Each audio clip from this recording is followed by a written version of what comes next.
lau kau aki api koria hona ke mahino e ku ofa hota ki tāputa lanu mata hine hina ko fulanu i kuna funga taua koe api whakalata o tu wharesima ki o lunga o tu e kai whakate te sta o tu whenenite i kai te whehu ia maunga hau koula koe helo koe hau o te uwhaiwa manga Maikolo toke taki i maalari pae whanako taimi whakaari ari fumea motua mea takau waipe ai whakawhahu whahu ai to ani umate tahau a tolu ria hona ki o lunga kai la katoa ria hona koe koura ka eke peko hai aho mau hingoa ria hona koe star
Malo mua tau te mau ki he hoa ta whakolokon. Tau o malakaten ki ta hoko ati ke konga ua. O tau wheo spoti koen.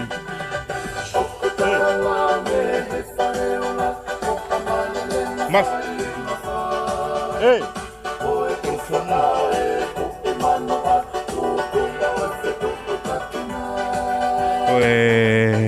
Taltalere moutol e he hawani ki he konga hono ua o e wheo spoti whakolise ngai ako kono e ua ki he hoa tā koen o e amalake ten ke tau hoko atu ki he konga whaaskoia o e ahon ka koe whenga mare koni whewhia pe ke whamaloia ki nau tolu koen e nau tokoni mai ke whakamafola atu e tau spoti i he hoa tāni. Rotonga kone malolo e kai hoa tā. Na e whakawhetu taki mai e tō taha mea Amerika. Ko Rina Siwa Maasila. Ne tokoni mei moia ke whapanga ke whakamafola e tau spoti. Pe whoki ki a wheturi aholahi. Pea mo e Kamea Freight Services Limited.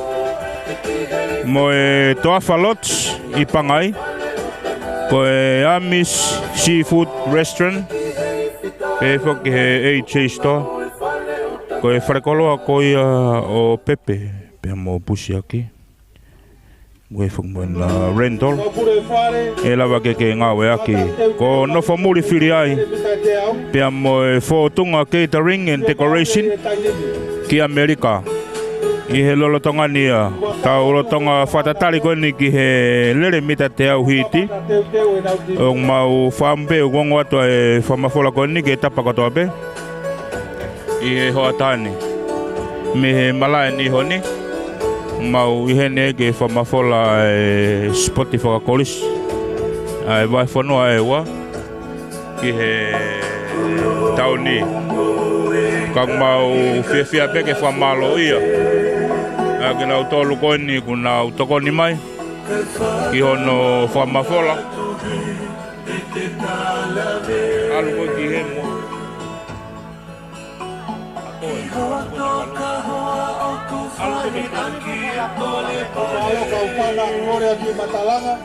I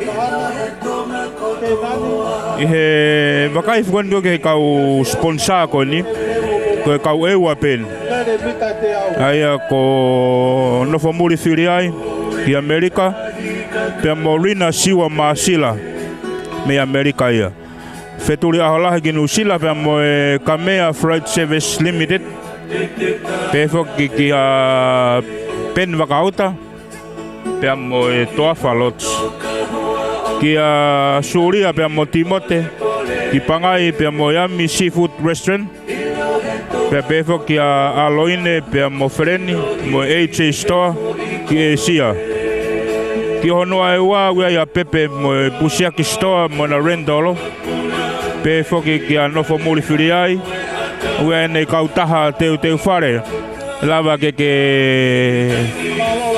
lau teu i hao katoanga hao putu hao whaiaho mei petania tūnau te lava teo keita ia whai ngā katoanga e tau tatare at koe ni ki he whahako a lere mita te au tau ke whangai taim koe ni ki whamalo ia a ki nau tolu koe ke kau sponsor ia no whamafola a spoti koe ni ai vai whanua EUA i he oane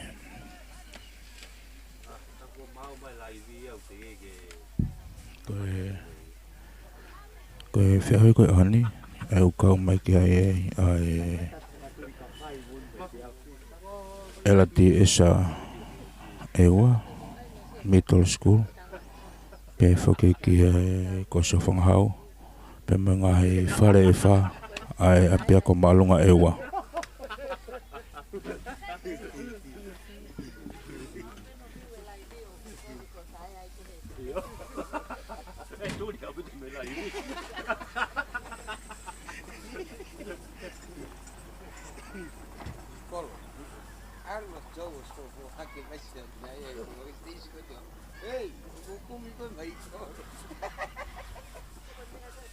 number or our Facebook account.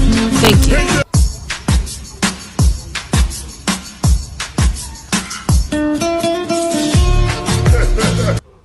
With restaurant at EUA.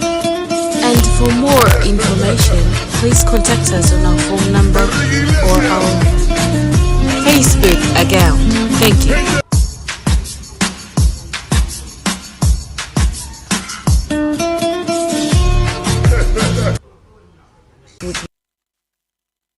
And welcome to Ani Seafood Restaurant at EUA. And for more information, please contact us on our phone number or our Facebook account. Thank you.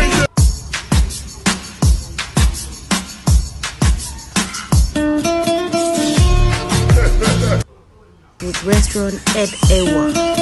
And for more information, please contact us on our phone number or our Facebook account. Thank you.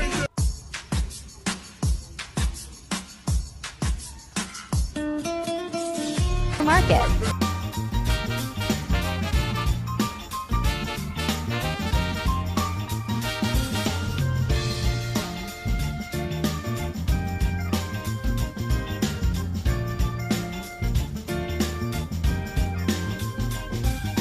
Order now and save. Nothing beats the supermarket.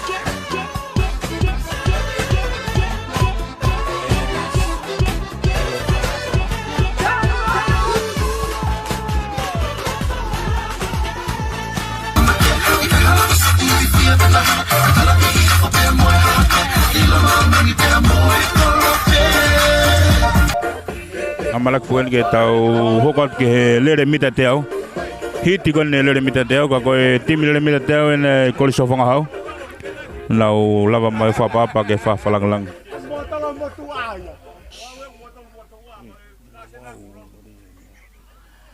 Malo kau whana. Koe Kahana. timena kau whana. Nau lava mai ke he Matalanga. O ai fo I matalanga. whawhalangalangi whana Wai mai whapapa. tau whare. I lotongani. Ele mita te awan. Kahana.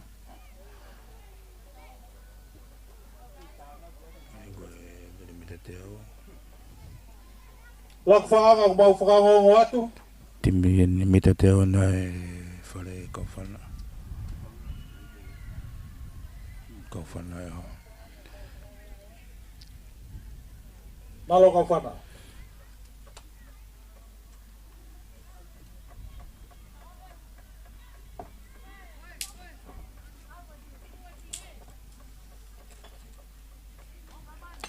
Ke whamaloia pe kau sponsor ko ni. Malo lak whaanga. Kau mai ke whamawhara tau Matalanga mau spoti. whakangongo atu. Ke Rena Siwa Masila. Ke Amerika. Fetuli ala e mai ka mea Flight Services Limited. Toa whalots. Pefo ke Ami Seafood Restaurant. HA Store. Pepe mai Pusia ki Store ma rental. Na whamuri whiri ai. Moi whotunga catering and decoration. Amana ke ten ke tau hokot ki he lele mita te au. Hiti ko ia o ahon. E o tai be Me he whawhalangi. Malo mo. mala ni o ki.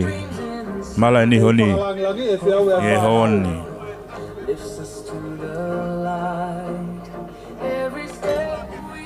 E whoke whamalo ke ngai kumpe kau aki. Pot ngai polisi. Pot ngai moui. Kau security. Malo e tokoni. Ai ko lele ko ni. Ai whiau. Kamata mai pe me he whahai koen koe ki homa. Mita te au me mea. Kamata mai ki ai. Lele ko ni.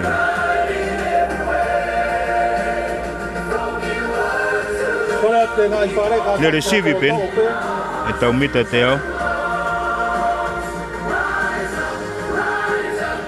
Ai ko e whakamuna mau hakau whiwhine mo kau tangata. Whawhongai iat. Vai whanua ke skoti ko i o mana ke whahako e tonga tapu. Malo e diesa. Ki mene LTS-a.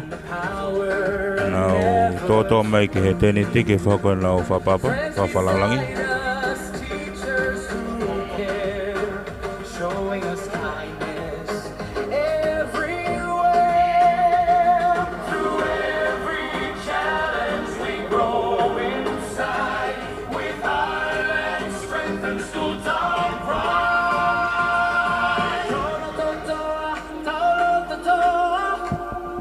Ai ko e mita te au o mana ke ta hokot ke hane.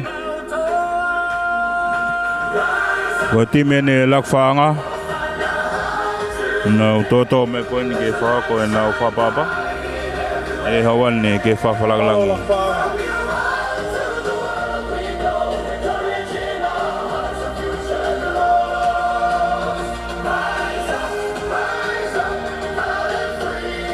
Ko te go haraki pene tau fe ahui. Te pe a ta bongbongin ko te to kala hanga bongbongin ki to si mai pe fiasin ko to ko a fai nolo ko a mau inga ta ha e to kala hanga mau e malani honi ke fa ko to a spoti ko ni ma fola ngato na kun ko ta wang pe ku ngolele ke tapa ko to pe kolope kai nga e ko to pe una mama tamai Matalanga. hange pe mo e wani Tau mai. ka ko e spot ko fare ta kon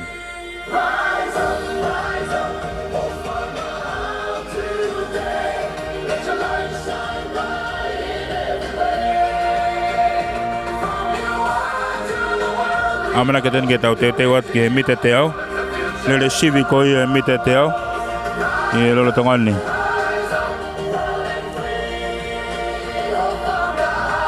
e to pe ka time le ke na o whahoko whai nolo a pongpong.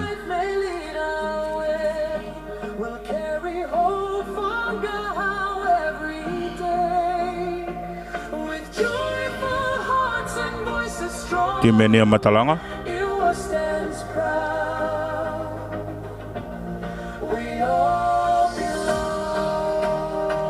Matalanga. Mau mai kau machelingi ko miteteo.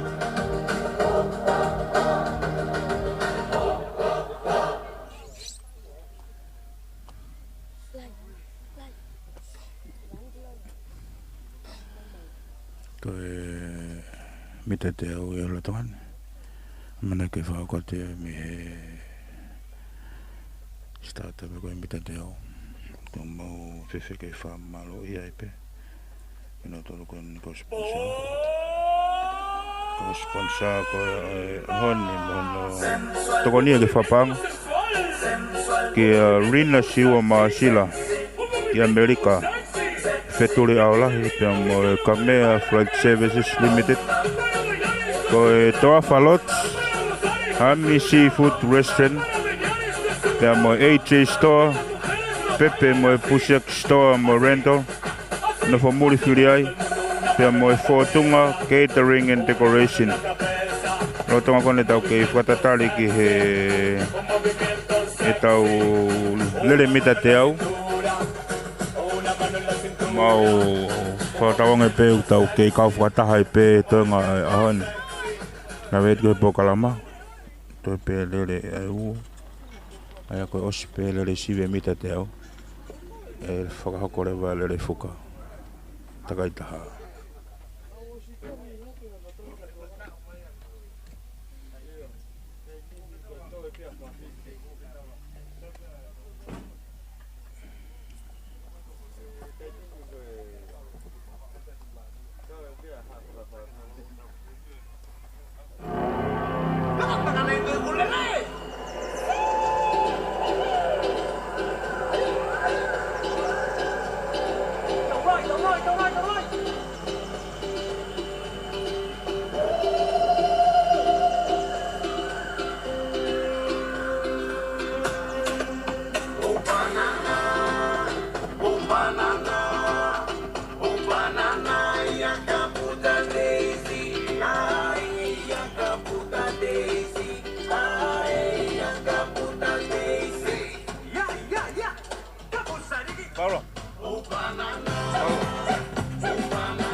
Tulo mo e haa o ku whakatapua Kaula vea tuki ho mau founga Ulu hine hina aho mau te unga Hiki e tafukalaka tu mo e unga Oh when the blue Oh my chinye Oh when the blues go marching Oh how I want to be in their number Oh when the blues go marching Koiki uma Koiki uma Koiki uma Loto toa Taupe ki heri kuna Koiki uma loto toa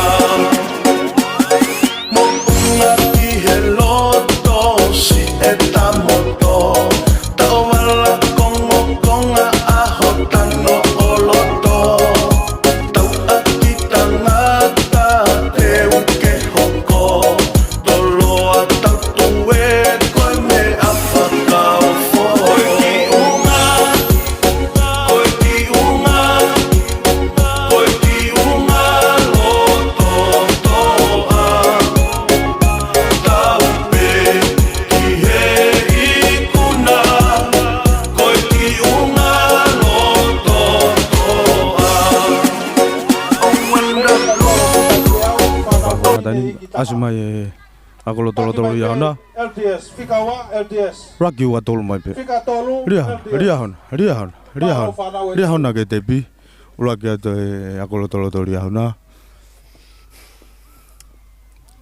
raki wa tolo atu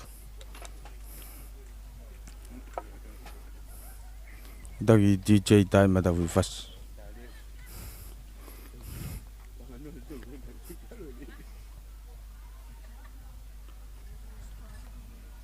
mau mai stata mo fukai nei na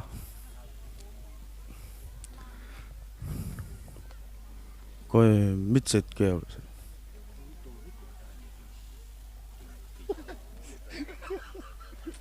ei odo mo doria na mai la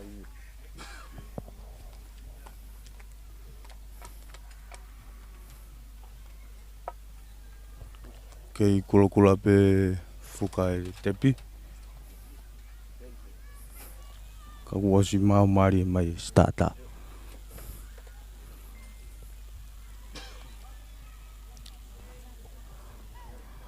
Angai bego ya mau me mai gai. Mau mai stata ya. Ah login ni spoti. Mau wa tepi. Fuga ina hina mai mai tepi. Onyo ma. China girls hiti ulwaki. Tuk mai dai dimi. Pa mai fana dai dimi. Mawa hai mai kaurere. Kamata ke asmai fa fufonga goya mei. Kaufana. Lagu fang. Kia tepi. Raki wa tolu ata ewa hai. Toki tolu atu a kenan. Ko ho fanga hau fuki.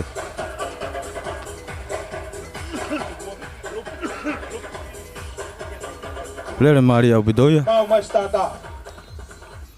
Kaku osi fuga hina mai stata.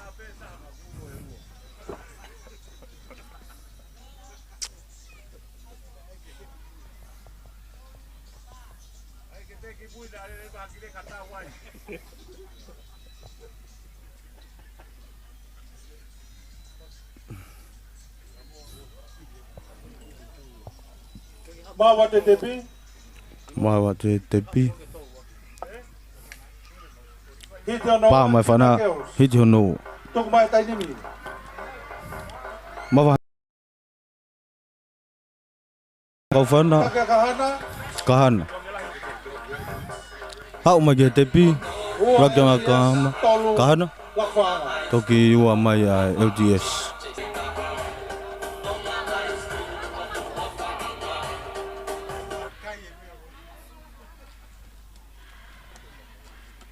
Kaku lotong arere be mengai whakakai ngai whare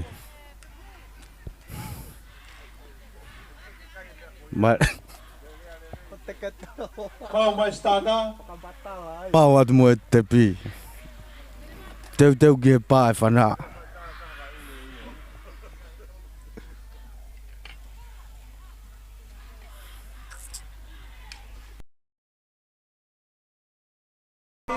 China girls. asmai whare la nuenga mo LDS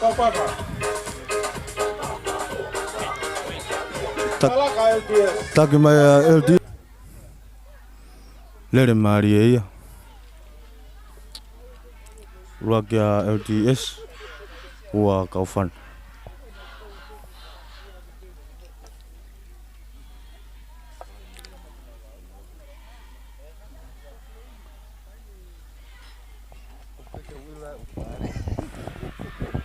Malaki dal hokot ki he pa fana ta men ta ki mai fong kon me Kita girls tuk mai dai dimi.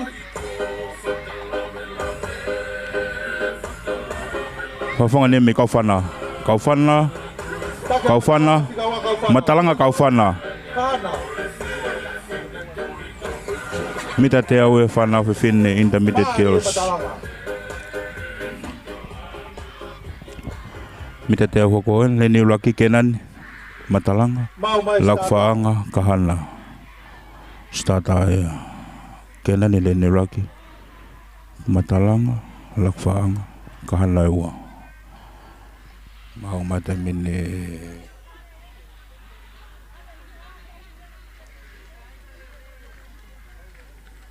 statai ta whangonga ki he tepi.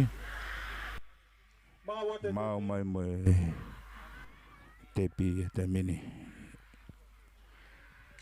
Pai whana te mini. Te ke mai na mai kaulere koni. Mawahe mai whonga koen me lakwaanga.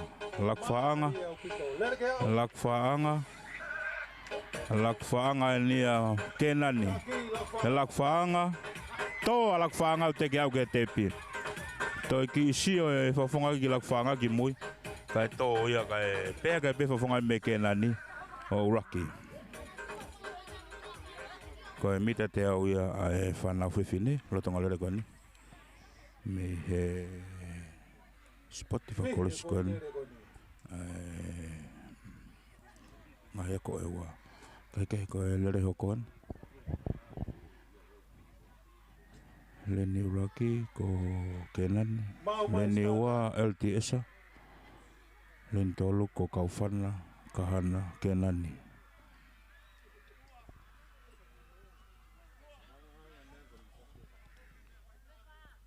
Manara ke whana wako koe ni middle school koe ni.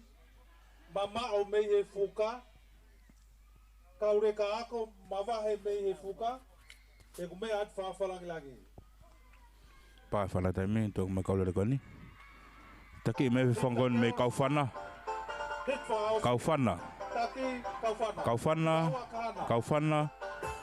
Kaufana kahana LTS-a. Maria pite kaulere koe ni.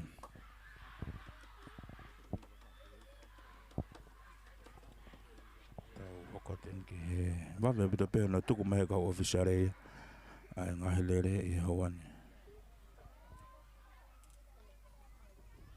Ko e Leni Rocky kenani. Kenani kaufana kahana lakwanga matalanga. Kenani Leni Rocky, Leni ua kahana, Leni tolo ko kaufana pai whana taimin tonga makalore koni. Taki mai whawhongan me ho whangahau. Kenani. Kenani ni osmawahe mai. Kenani ni osmawahe mai. Kenani lakwanga kahana.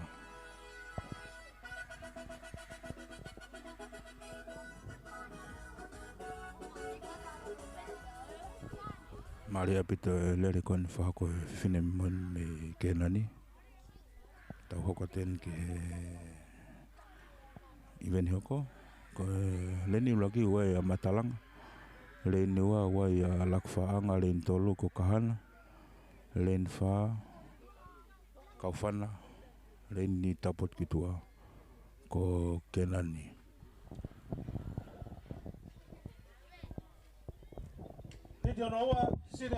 Pai whana taimini tung me kaure taimini. Taki mai e whawhunga koe ni me kenani. Kenani. Taki mai e whunga me kenani. Ua kaufana. Ua mai a kaufana.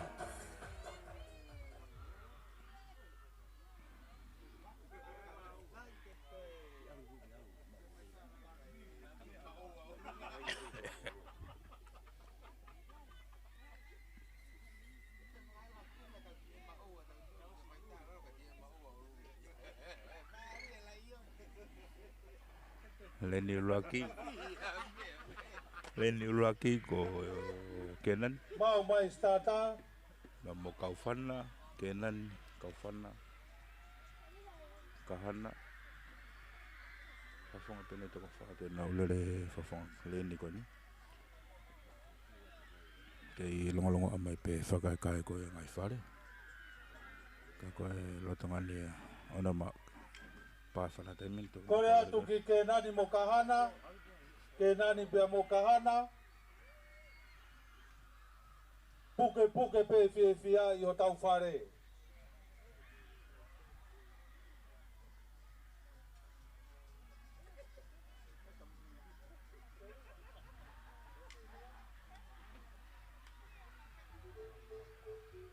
Open chaos tuk mai e tainimi. Pa whana te minto makalore. Taki me kenani. Kenani. Babe au pito erere ang ofine mui. Kenani mo kaufana. Kenani kaufana.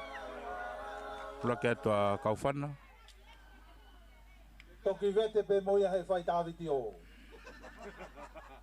Ia i lahi e mea e vete he whai tāwiti o. Hihi au pito re re. E vea whini. Ika kulo tanga kulo tu aholo.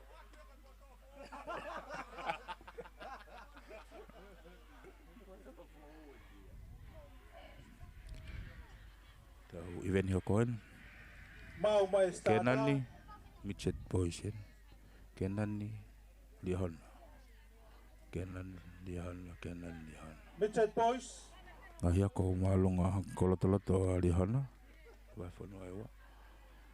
Mitchet Boys.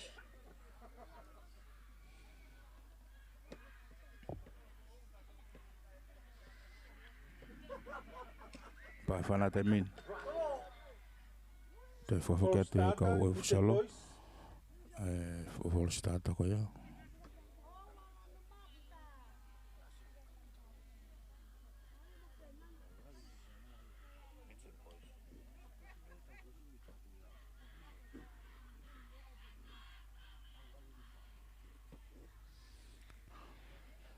Tau ke i he mita te au lore sivien. Pai whanata mini tuku mai a Kenani. Te mo LTSA. Mitchet Boys. Taki mai pefa whonga koe ni me he LTSA. Kenani. Taki ia te ngofa whonga koe ni me he LTSA. LTSA. Raki ua tolu mai ki a Kenani.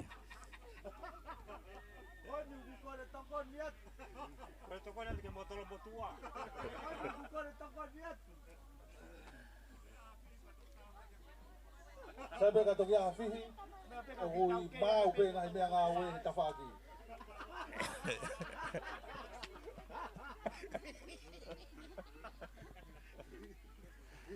Ei ku hola. Junior Boys. Junior Boys en ta hokat ke. Lere kona toko sina lere whainolo pe moia. Kenani. Kaufana. Kahana. Lakfaanga. LTSA. Matalanga.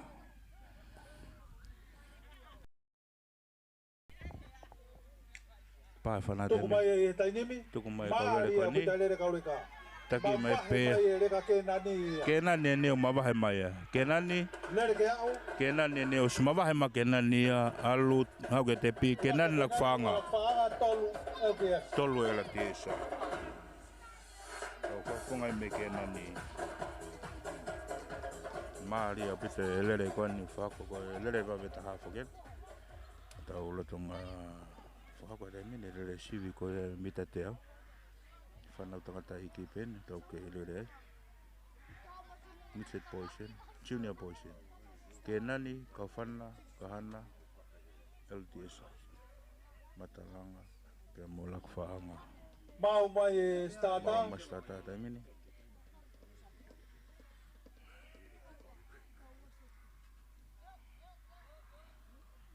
Mau a te te pi. Mau mai ma Hiti ua, Junior Boys. Junior Poison. Tuku mai e tainimi. Taki mai ka leko ni reka kon me Kaufana. Kaufana mo LTSA. Ka ko lak whaanga ni u tutuk mai lak whaanga. Lak whaanga mo Kaufana. Raki atua Kaufana. Ki whalaka pele ka Kaufana ia. I he ofi mai ke tepi.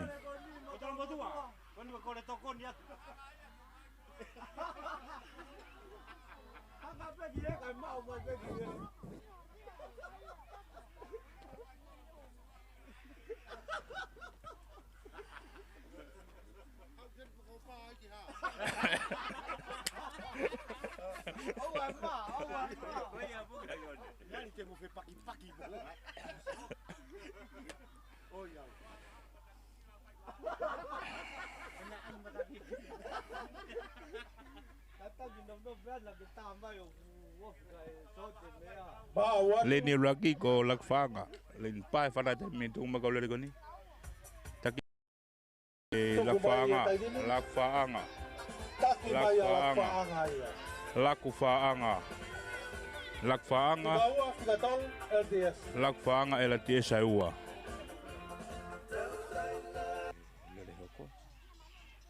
tangata latolatoan intermediate boys.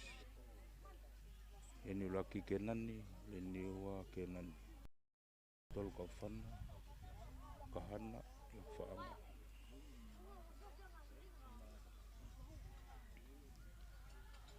Nakin ge fakwa tele kan.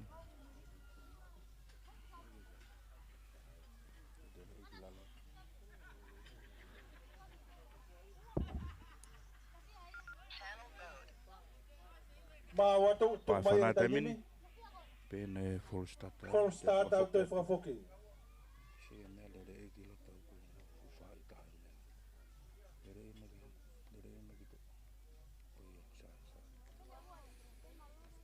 Hit you lucky in the boys. Intermediate portion. Nilutongani, nilutongalo rekoni.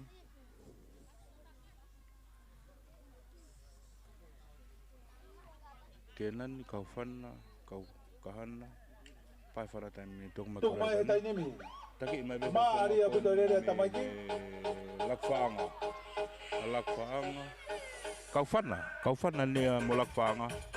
Taki ate fofong ko mi lakfaanga. Kau fanna.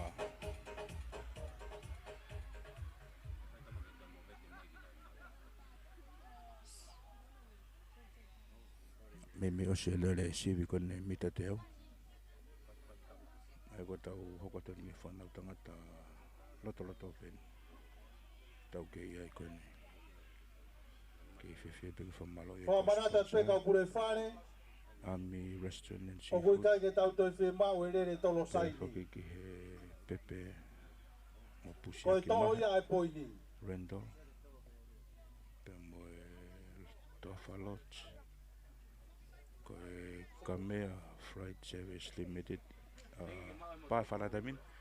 Tong Maikolo le ko ni taki mai be. Inta boys tu mai ta ni. Boys. Taki mai ko le ko ni e fofong ko me kahana. Kahana kenani. Kahana kenani. Ye hawani. Maria butenga le ko ni. Ba ko te ta fana. Toto si benga le ko ni mitateo. Le recibi bene fana tangata. Tok final ko to abongpong. Kuti ko le fo asene mitateo.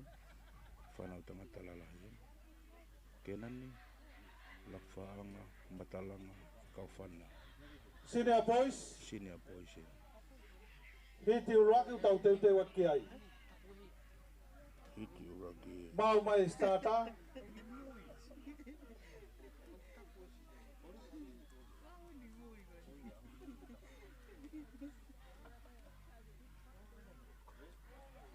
Mau mai starta temini.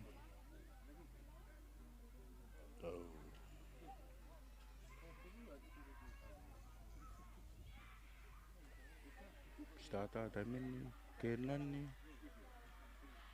lakfaanga kahana matalanga bawa TTP fana utang talalahi senior boys fatonga dene fafonga ko me kaufana mo kahana fafonga ko me kahana pa fana taki mo ko me kahana ni usma ba hemai tangtangia hila kenan Kenani palaka kaufana ya ofso ke tepi kahana ya hila tangtange me kahana taki imalo de ko ya tepi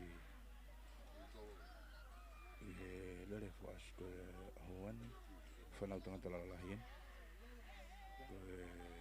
fofo men lakfaanga kahana matalanga kenani kaufana mi takta mai pe ngai fare pe mo kenan to pe hiteu ya la vale le sibi con mi tateo lakfaanga fotonga del tamale lakfaanga kahana matala kaufana onema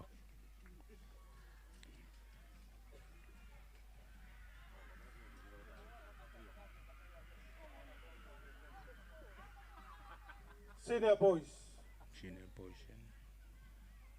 Pa fana tamin. Pena itu kata hai naiki full start. Fong kon mi kaufana. Mi kahana. ngan mata.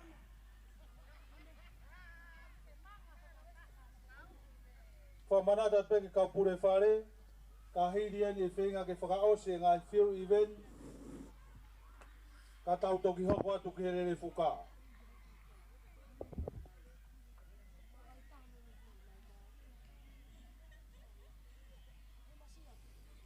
Koe ngahi Palei hokon. Tuk mai e tainimi. Tuanga me kalari kon ni fofonga ni me lakfaanga ni aku me toki mai. Taki mai a kahana. Kahana ne me toa mo kenani. Kahana ne me toa mo kenani. Na afe mai toa raki atu. Kahana mo kenani. Ha web ke tepi. La vaya lele koia. Panau tangata lalahi. Mari bitu. Tau whatawanga pe mau hakau tangatahan. Ke nau whafonga e atu e wahi whanua. Ke whau spit ko ia i tonga tapu. Ke whamalo ia pe kau sponsor. E taonga pe mo mamata mai. Kone tae ua mou toko ni mai. Ke lawa no whamawholanga ton. Ai spoti ko ne wahi whanua e ua. Ke tau whaukonon. Ke tau whakimahen ki ila tumalai. Ke ngahi dere. Hiti whaka o sien whanau tonga talalahi au pitoan mo e ngai whawhangan me ngai whare kenan ni kahana lak whaanga matalanga au to e kau pae whanatai mi tuku kaulele koi open boys Tuk mai e tainimi. open boys kahana lak whaanga matalanga Taki mai kahana matalanga matalanga whika tolu tolu kenani. Koe lawa ia. Ai ngahi lere ko ia. Tau tuipe koe osi ia. Ikai. Toi ki fui toko wha. Toko wha koe ni. Dena u wha osi mai lere mita te au. E nere sibi ni whatanga tatalahi au pito. Matalanga. Kahana. Kauwhana. Matalanga ua mo kahana mo kauwhana toki whaino loko toe ngahi lere ko nia pongpong ngahi taimi lere i taha nau tole tēnā whaino lo a pongpongi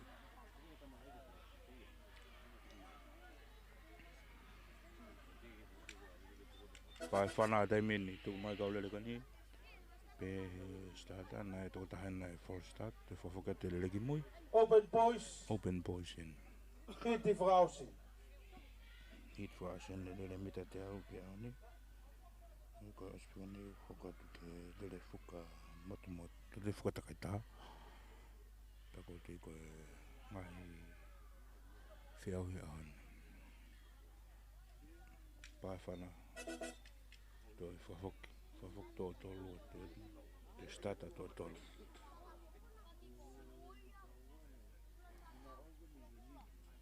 Mata ngape mo mata mai kai nga fonfonua. I wan ni pepe foke ope. Ke tau famafalanga ton kon me nian spot fa college tau kon. Ko fa now open position. No wha asmai lele kon. Pa whana tai meni. Lele mai kau tamma koni, lele koni. Taki me pe whonga koni me kau whana. Kahana. Kako smawahe mai whonga me matalanga. Matalanga kau whana. Kahana. Peko nela vai lele sivi ko ia whana utanga talai. Peko la vai lele sivi ko ia ai mita te au. Konga naua koe ahon, uraki koe e au hispate ngahi ako. Me whono ewa. Mau ki whiwhia e peke whamalo ia. Ai kau sponsor koen, ne nau toko ni mai. Ke whapanga ke whamawhola e tau whea au hi a koen.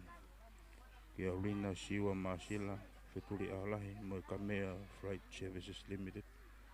Toa Whalots, koe Ami Seafood Restaurant, AJ Store. Pepe pe mo Pusiaki Store Rento pe mo Nofomuri Filiai pe mo Fortunga Catering and Decoration me tonga mama Ko tui ko kina utolu ene kau tangata me kau whiwhine businessi.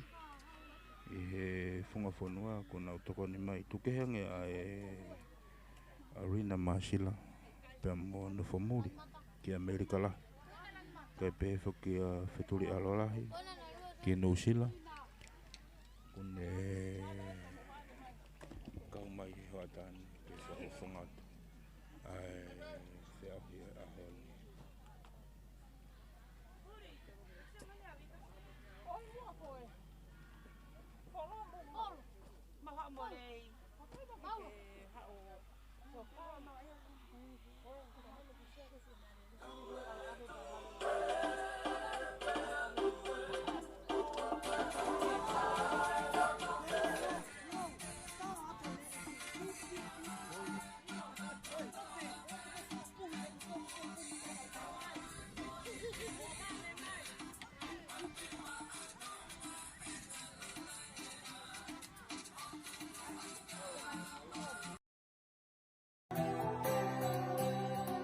Welcome to your perfect getaway. Our spacious standard and family rooms are designed to suit your needs. Featuring 1 or 2 cozy queen-size beds, where comfort meets style. Stay cool with a modern air conditioner and enjoy the convenience of your own fridge, keeping your refreshments just a reach away. The private bathroom is a true highlight. Equipped with a hot shower powered by eco-friendly solar panels, giving you warmth and sustainability in one. We believe in clean spaces, and maintaining high standards of cleanliness is really important to us. After a day of adventure, you deserve to unwind and recharge your batteries, surrounded by nature. Experience comfort, freedom and peace. Right here, waiting for you.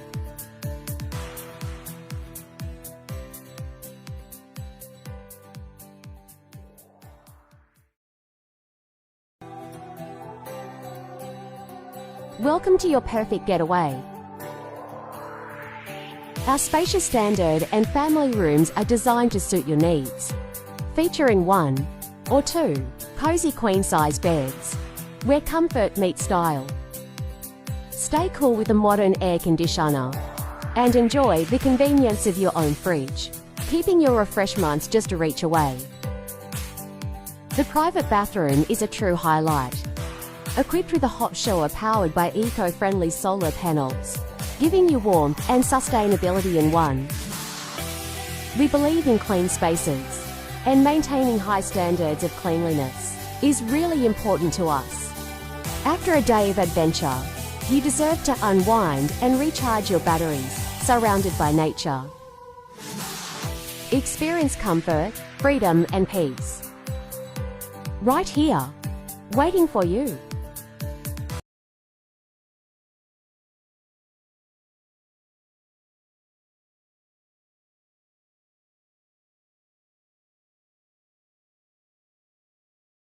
Seafood restaurant at Ewa. And for more information, please contact us on our phone number or our Facebook account. Thank you.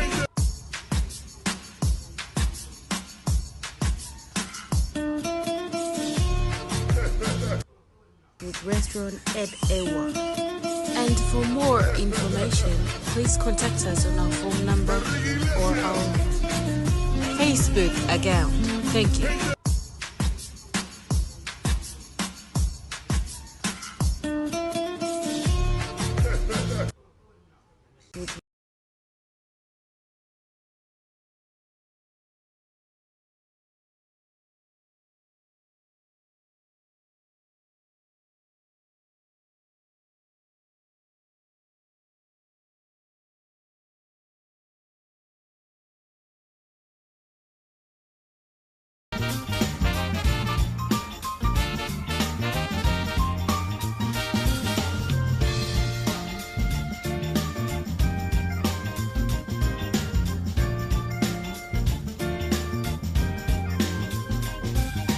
Order now and save. Nothing beats Yachi Supermarket.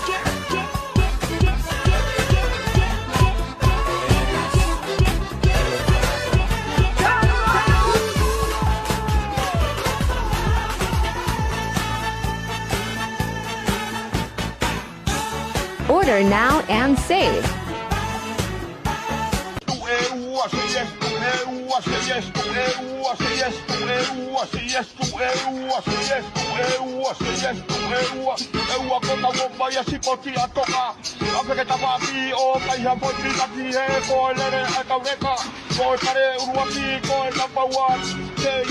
Bepe and Kuziaki Supermarket.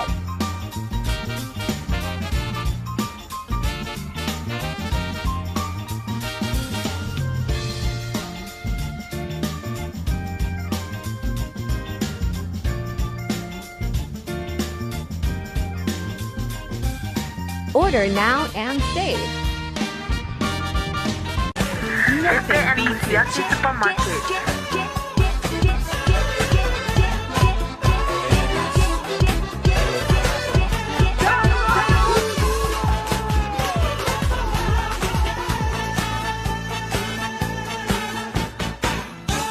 Order now and save. Bepe and Kuziaki Supermarket.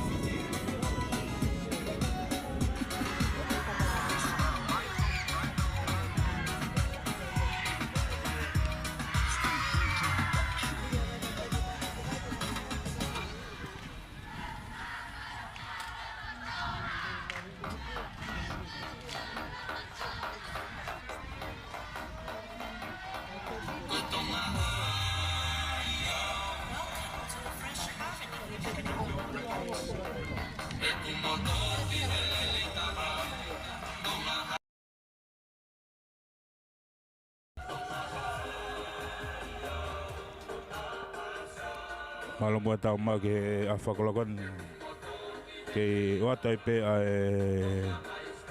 famalo ia ki motolu ko ngatonga ko to ape tau ke ka fuata raki kon e fair spot ngahia ko malunga ewa da ko ko ngano wan hani fair kon lava to e fa ko e mitete au ko pe malo even etaha tau ke fuata tali pe ka officiale kai fenga maria ko ni o puke ai ke o famalo ia agna tol ko pe ka o sponsor ko ia ona o to maulalo ke na o fuapanga ke fra mafola tu e tau sipoti ke rina siwa masila ke amerika lahe Fetuli ahalahi pe mo Kamea Freight Services Limited pe foke Toafalots ko Yami Seafood Restaurant me pangai HA Store me Asia pe foke Pepe pe mo Pushek Store we mo na Rendolo ulaba ke fraonga ai pe foke no fomuli firiai ki Amerika lahi Pemone kautaha goya fotunga catering and decoration. Naulava ke keitaha o katoanga. Pe fok te naulava teu I ha whainga katoanga. Ka wai e putu. Ko e whai aho. Ha whainga mea pe. E lava kautaha kone a nofo muli whiriai me tonga mamao. Ke teu I. Hange koia ko e wharekoloa koia.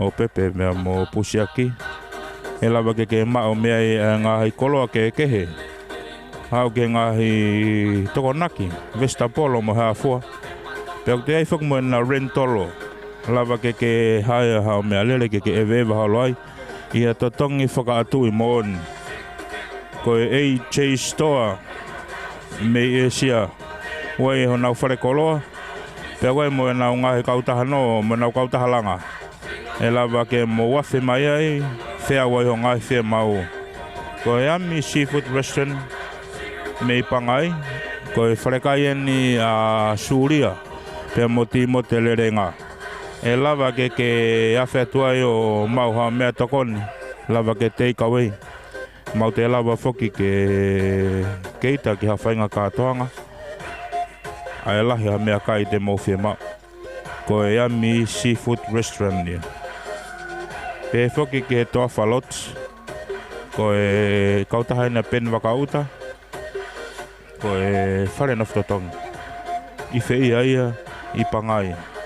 E lawa ke awhi atuai o malolo. E ngai totongi whakatu i mōni. E lawa ke mao mea i. Ko e kautaha koe ni a wheturi aholahi me nusila. O nau whetuku mai a e uta. Hange koe a koe ngahi talamu mo ngahi puha pepa. O whakaheka mai nau konteina. E malawa ke mo whatataha ke kei kainga koe i muri. Whaama mo ngahi uta. I he Kamea Freight Services Limited. Kautaha ne toko taha koe ni Maikolo maire. Wheturi aholahi. He whoki ke a rina maasila.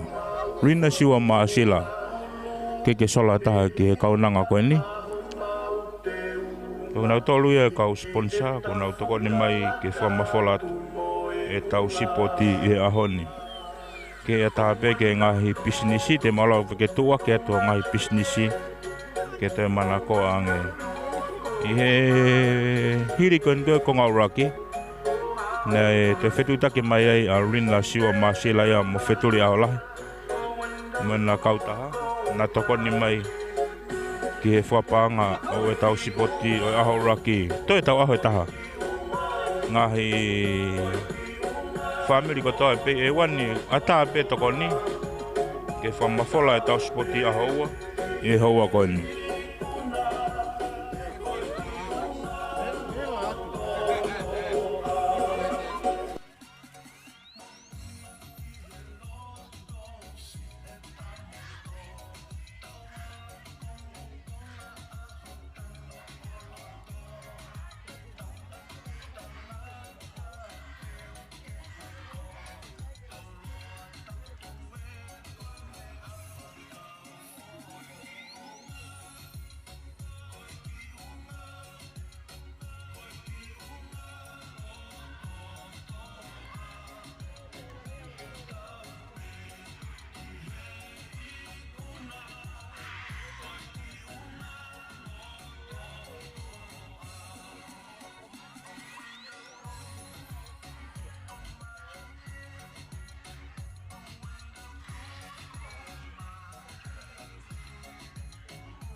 Welcome to Ani Seafood Restaurant at Ewa.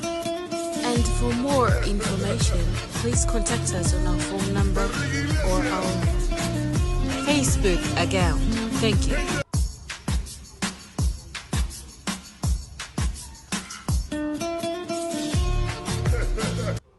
Food Restaurant at Ewa. And for more information, please contact us on our phone number or our Facebook account. Thank you.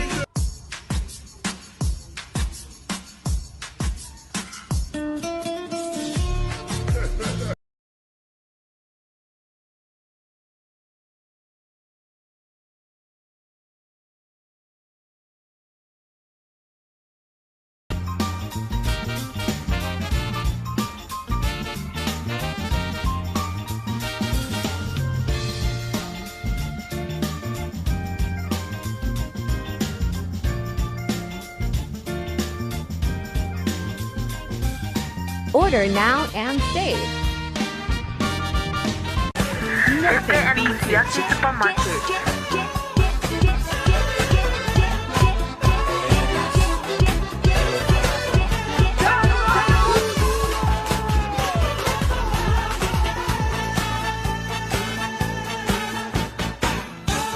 Order now and save.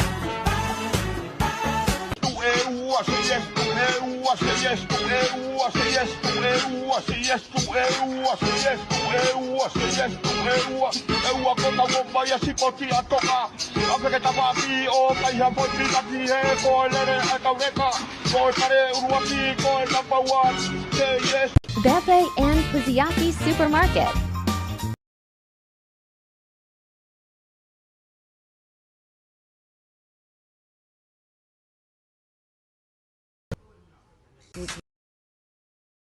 And welcome to Ani Seafood Restaurant at Ewa.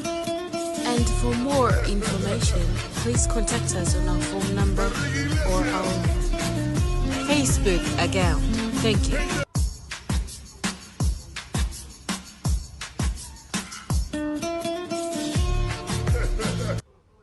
Restaurant at Ewa. And for more information, please contact us on our phone number or our Facebook account. Thank you.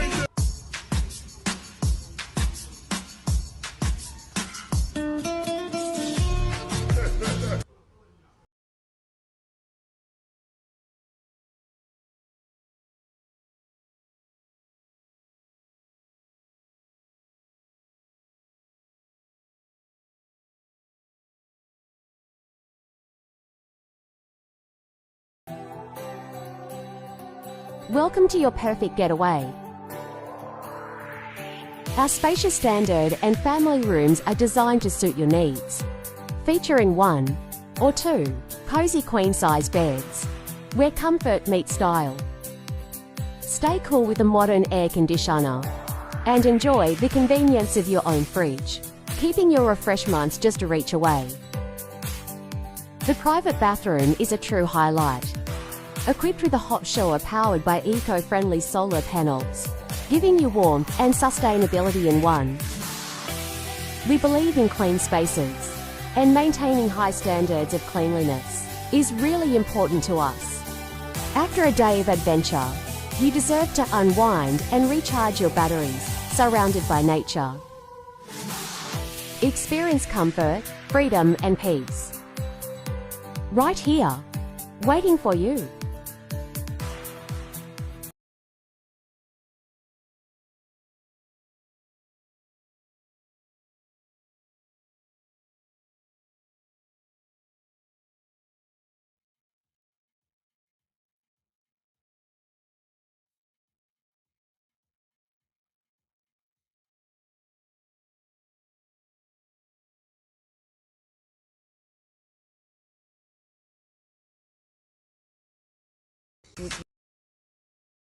And welcome to Ani Seafood Restaurant at Ewa.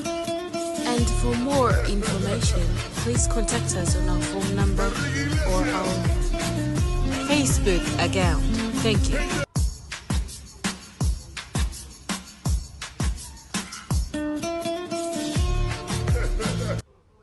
Restaurant at Ewa. And for more information, please contact us on our phone number or our Facebook account. Thank you.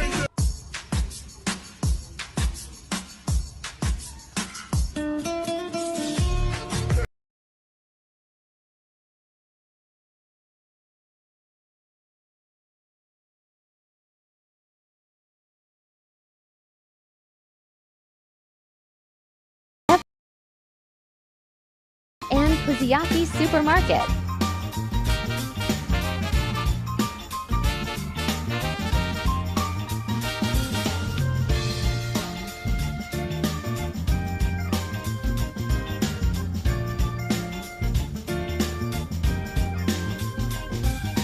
Order now and save.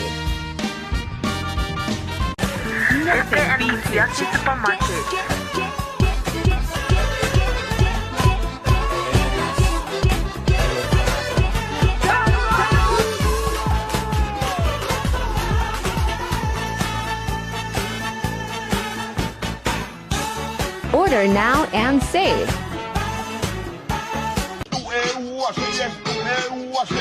EUA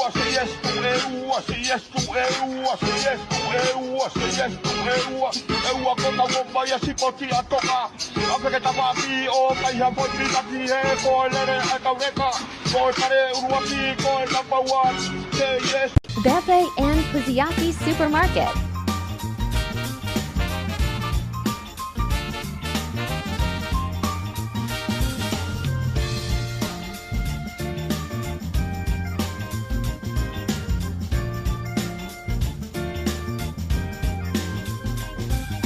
Order now and save. Bepe and Kuziaki Supermarket.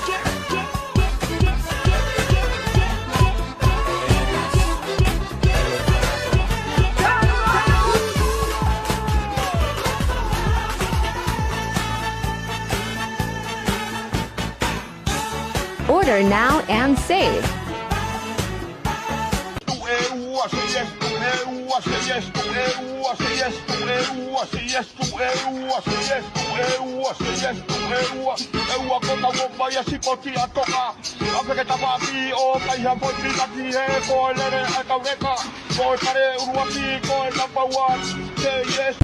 Bepe and Kuziaki Supermarket.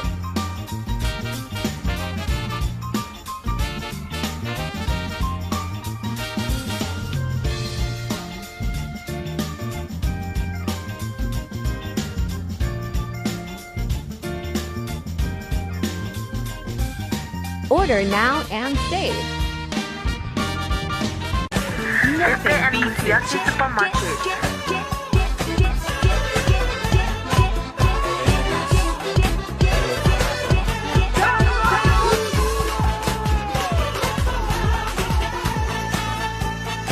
Order now and save.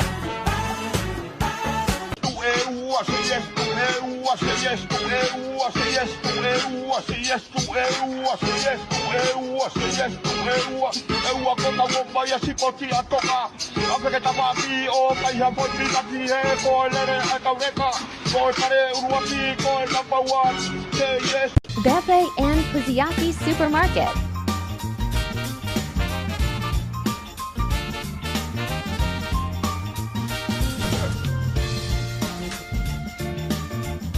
Welcome to Ani Seafood Restaurant at Ewa. And for more information, please contact us on our phone number or our Facebook account. Thank you.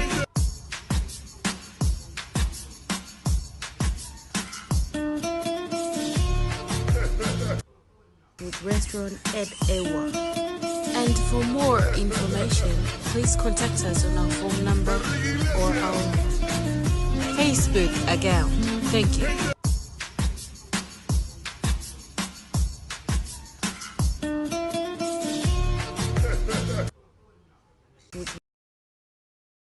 And welcome to Ani Seafood Restaurant at Ewa. And for more information, please contact us on our phone number or our Facebook account. Thank you.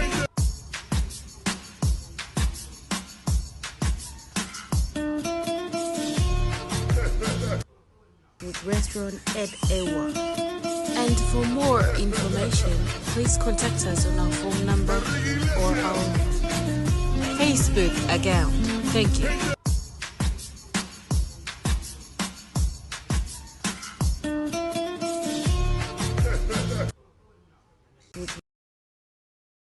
And welcome to Ani Seafood Restaurant at Ewa. And for more information, please contact us on our phone number. Thank you.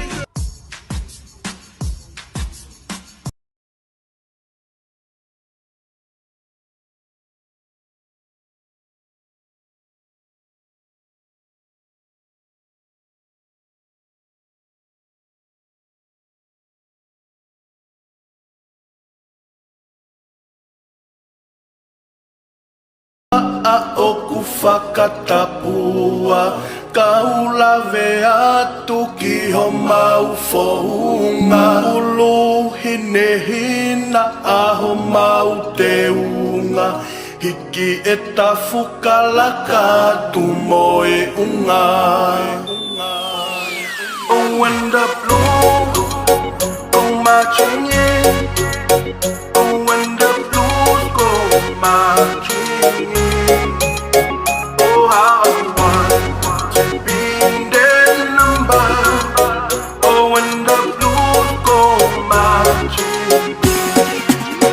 Koiki unga, koiki unga, koiki unga, lo to a.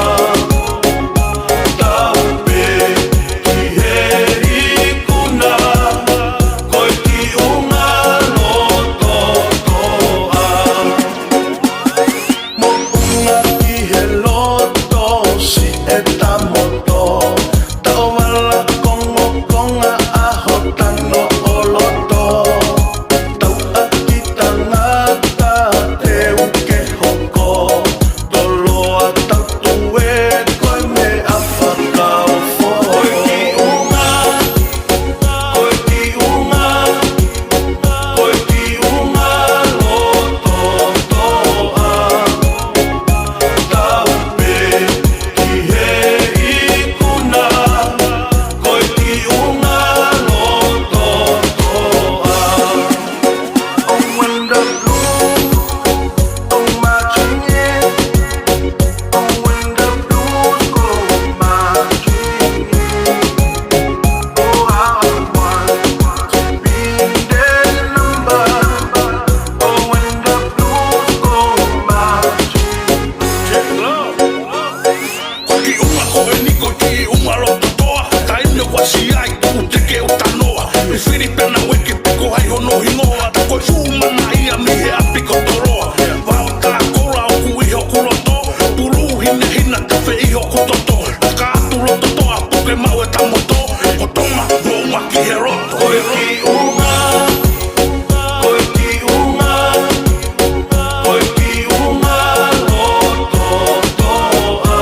Unga loto toa. Taupe ki heri kuna, koiki unga loto a.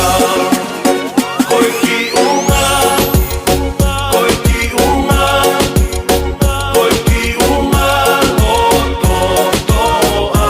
Unga loto toa. Taupe ki heri kuna, koiki unga loto a. Koiki unga o kuai pe kau kau ke hoko. Koe lanu e moana, koe lanu lolo.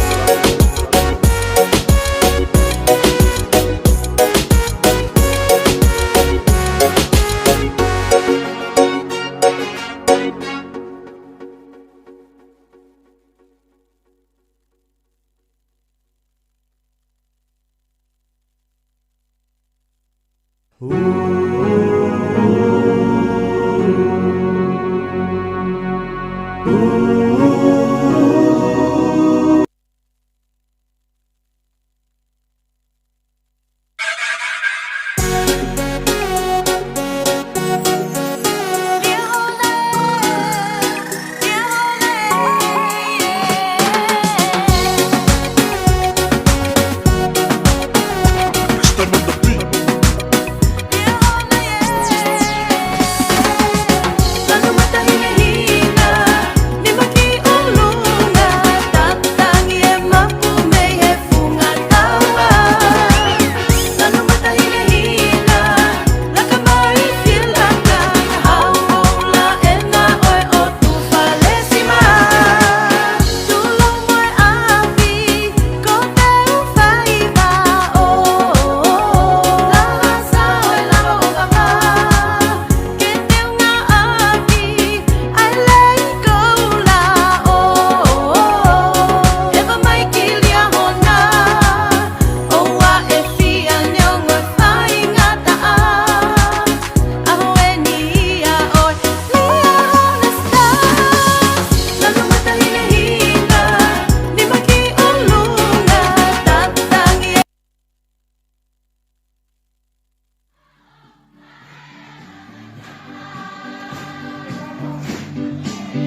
Lia hona, lanu mata, hina hina, lia hona au lele. Awe lanu mata, awe hina hina, alofa ya lia hona. Lia lia hona, lanu mata, hina hina, lia hona au lele.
Amala fugan kita hokot. He fea lele fuka mita fange au. Aya ko lele fuka mita fange au e. Lele fuka takai tahaya. Amala ke fahako atu e lo tongani.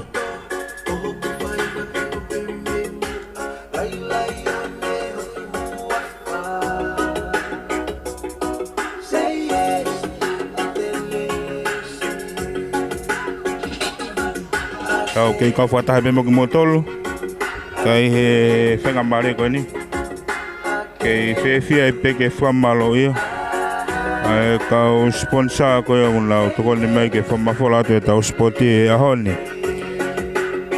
ko to ta ha ko Rina Masila Rina siwa Masila me Amerika la he pe foki a feturi a holahi pe mo e Kamea Freight Services Limited ko e toa falots ki pangai ko e Ami Seafood Restaurant ko e HA Store me Asia pe foki ki a Pepe mo pusia ki maha store mo Rendo na famuli filiai ki Amerika mo e Fortunga Catering and Decoration. To kena utalo ene kau business o vai fonua. Ko na o famolo ke na o panga kana utoko ni mai. Ke fama folat. Ai feu spot fa kolisi nga yako ewa. E he hoani. Ko ti ko event fokao sene aho. Ko lere fuka. Lere fuka takai tahan. Ko ti ko lava pe lele fuka takai taha ko iku lava yang ngahi fea hui ahon pe tau toki foki mai a bongbong ke whainolo o sipoti ke whamalo i e pe kau sponsor ke he Pepe mo pusia ki store rental ko e wharekolo atonga lava ke whatau ai pe wai mo na ngahi mea lere lava ke renia i he tatonga whakatu i moni. Pe whoki kia no whamoli whii ai. Mo e Fortunga Catering, ke na ulawa keita, i a o katoanga. Pe whoki na ulawa teu whare, i a putu, e ka whanga katoanga pe. Ko HA Store a loine havea, me Asia, lawa ke mau me na whare koloa, ngahi koloa le rei a pito, mo fo mo tokoni wa tu imon mo tamasiva ko e Ami Seafood Restaurant ki pangai kai a suria mo timo telerenga e lava ke mau me ai hangahi me kai talamon hono kau kuki e lava ke afetuai fatau ha me kai he pongpongi na ulele pe me pongpongi o Dr. Puni ke hongo fulu pauli o tu ko ngahi businessen pe fo ke to falots me pangai ai ko na o ka fata mai pe mo feturi ala mo Kamea Freight Services ka ta ko ni na fetu ku malo mai me muri container ngai family ko i muri lo ke mo ta na container to pick be tongan pe ko Rina Masila siwa Masila Amerika malo so moto kone ke forma fol hangaton ai feu spoti ai vai fonua ewa e ta fa kolokon au te waten ke lele fuka mita fange au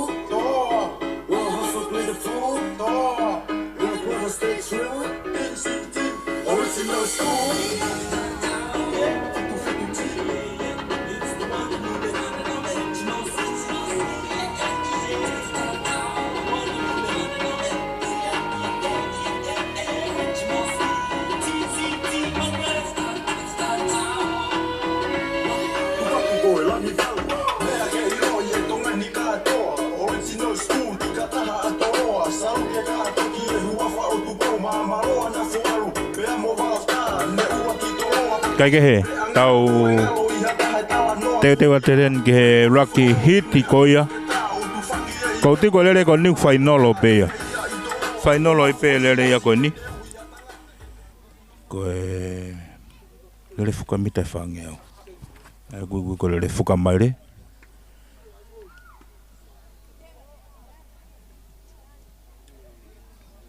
Lupi.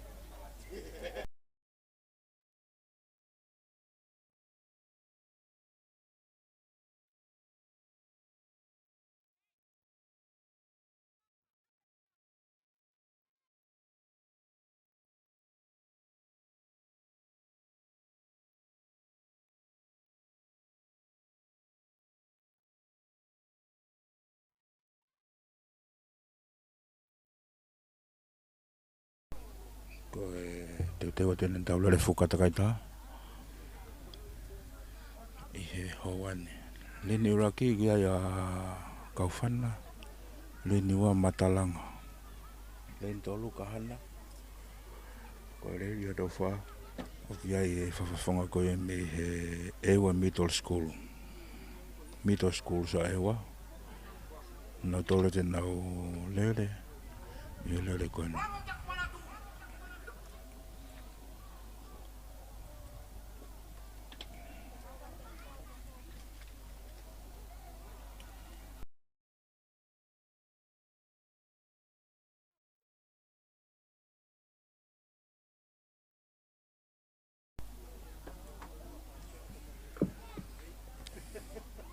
Malo tau te aten ke lere fuka takaitaha. Mau mai e kau ofisare. Ai aku ya matalanga, lakfaanga. Kahana. Pai fana tamin taki atu na. Afonga koe ni me he kahana. Kahana tamin ni ne taki atu lele kani.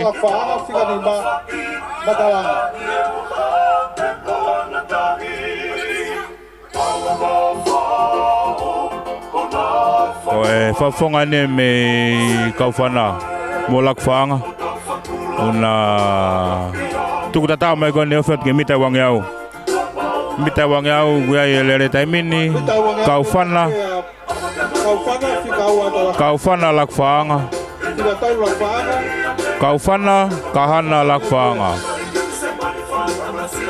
kaufana lakfaanga peamo kahana na wafe mai ni mita te au ke taki mai pe fafonga ya kono kaufana ne taki mai le koni kaufana fikawa mai ki ai kaufana fetonga taimina kaufana ya kaufana tak ma bahaya bita kaufana ya kaufana ne was ma bahaya tu ya koni ke tuli atu fafonga ya kon me kahana ka was ma bahaya wate fafonga me kaufana ke mita tolungeau en ulere te fafonga me kaufana taimini mita wangea taimini wa fema kaufana ya taimini mita wangea wi fafonga me kaufana fetongi raki ni afema ni ke mita te au fafonga ni me kaufana kone lere mai ya afema ni mita te au taimini fafonga ni me kaufana ni mabahe mai taimini mabahe mai kaufana ya mita ne va uno mabahe mai fonga me kaufana ye lolo tongani tuli malak fanga me muri kai pete mau ya ka koe fafonga ne me kaufana men ge fetonga noa fetonga noa ni now toto me ge fetonga ta la kaufana ya fetonga kaufana taimini fetonga kaufana ya mabaha kaufana ya Mawahe ata kaufana ia. Petong mo lakfaanga kaufana. Mawahe au pito kaufana ia. Kaufana na mawahe au pito ia. Kaufana na kai pete mau ia. Petong i pia mo. Toi pe fetong fos. Tuli at pe fonga kaufana me mui taha mau. Falakai. Ko e fonga ne me kaufana. Afe mai ni he mitai wangi au. Mitai wangi au eni wa malake afe mai fonga me kaufana. Mitai wangi au eni. Afe mai fonga me kaufana. Mitai wangi au. Fonga ne me kaufana. Kai te mau ia. Petong ia matalanga i he tainimi. Afe mai fonga ko ni me kaufana he mita te au taimin. Mita te au eni wafe mai fonga me kaufana. Mita te au e mawahe ia kaufana. Kaufana ni a mita te au ia. Kai ke te mau ia. Lele main gene fetong frasi. Kaufana ni filemu ni me kaufana. Koula ni ma kaufana kai ke toi fihia.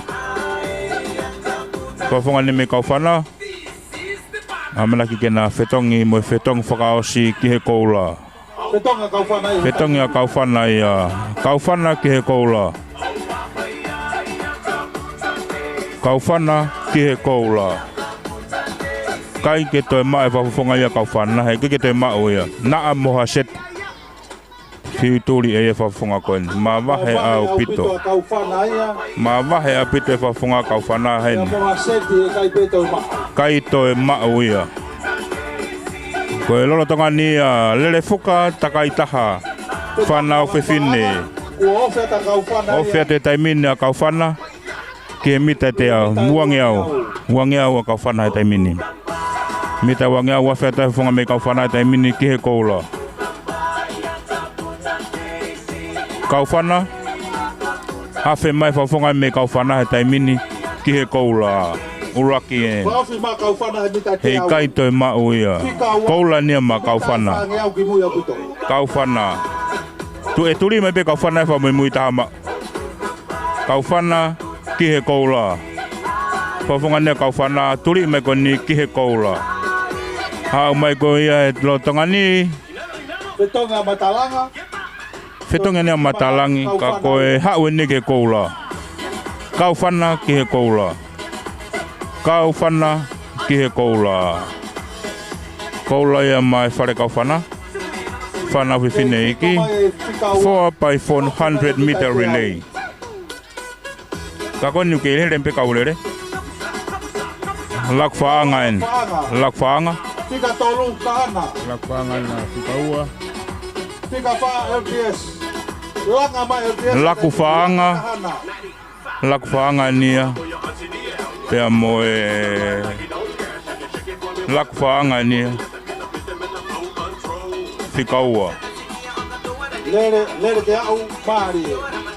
Lere mai ngā whawhonga koe ni. Whika tolu mai ki ai a kahana. Whika wha LTS-a.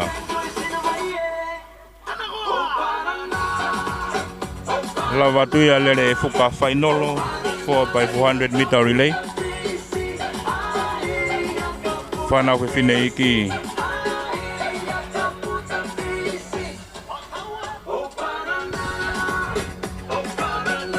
Maari e matalanga. Maari apito e ngahi lere koni. Tau amara ki pe maho kau whiwhine mo kau tangata hen kena whawhonga e vai whanua. Ie whiau spoti koe tonga tapu.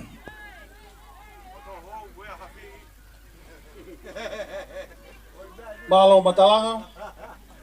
Tau hokaten ki he whanau whiwhine. Iki. Kote koe junior girls.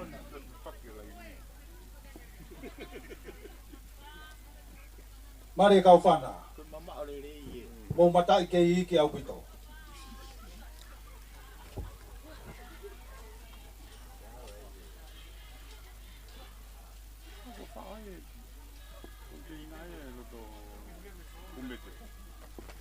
Kei whewhe behuan ke whamalo ia. Ko sponsor. Malo kahana. Rina siwa masila. Pe mo lakfaanga. Pe whoki kia wheturi ala. Pe moe Kamea Freight Services Limited. O maa whoke Amis Seafood. restaurant.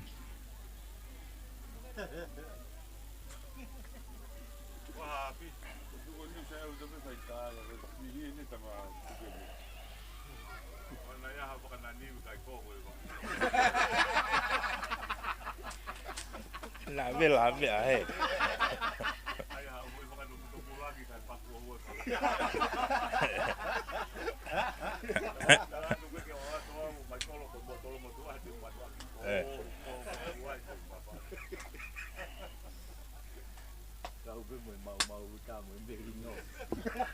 Ko leni ulaki ko kaufan. Leni ulaki ko kenan. Leni ua kaufan. Len tolu ko kahana. Len falak faanga.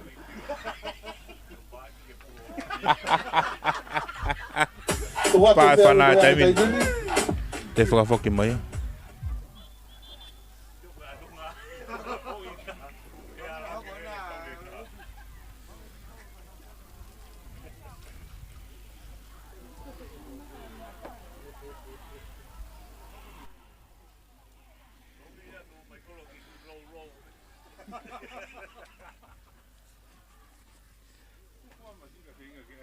Tie mau a olunga gai. Leini ulaki huia ya kenani, ua huia kaufana, tolu huia ya kahana, whalak whaanga, nima matalanga. Lein whakausi LDS.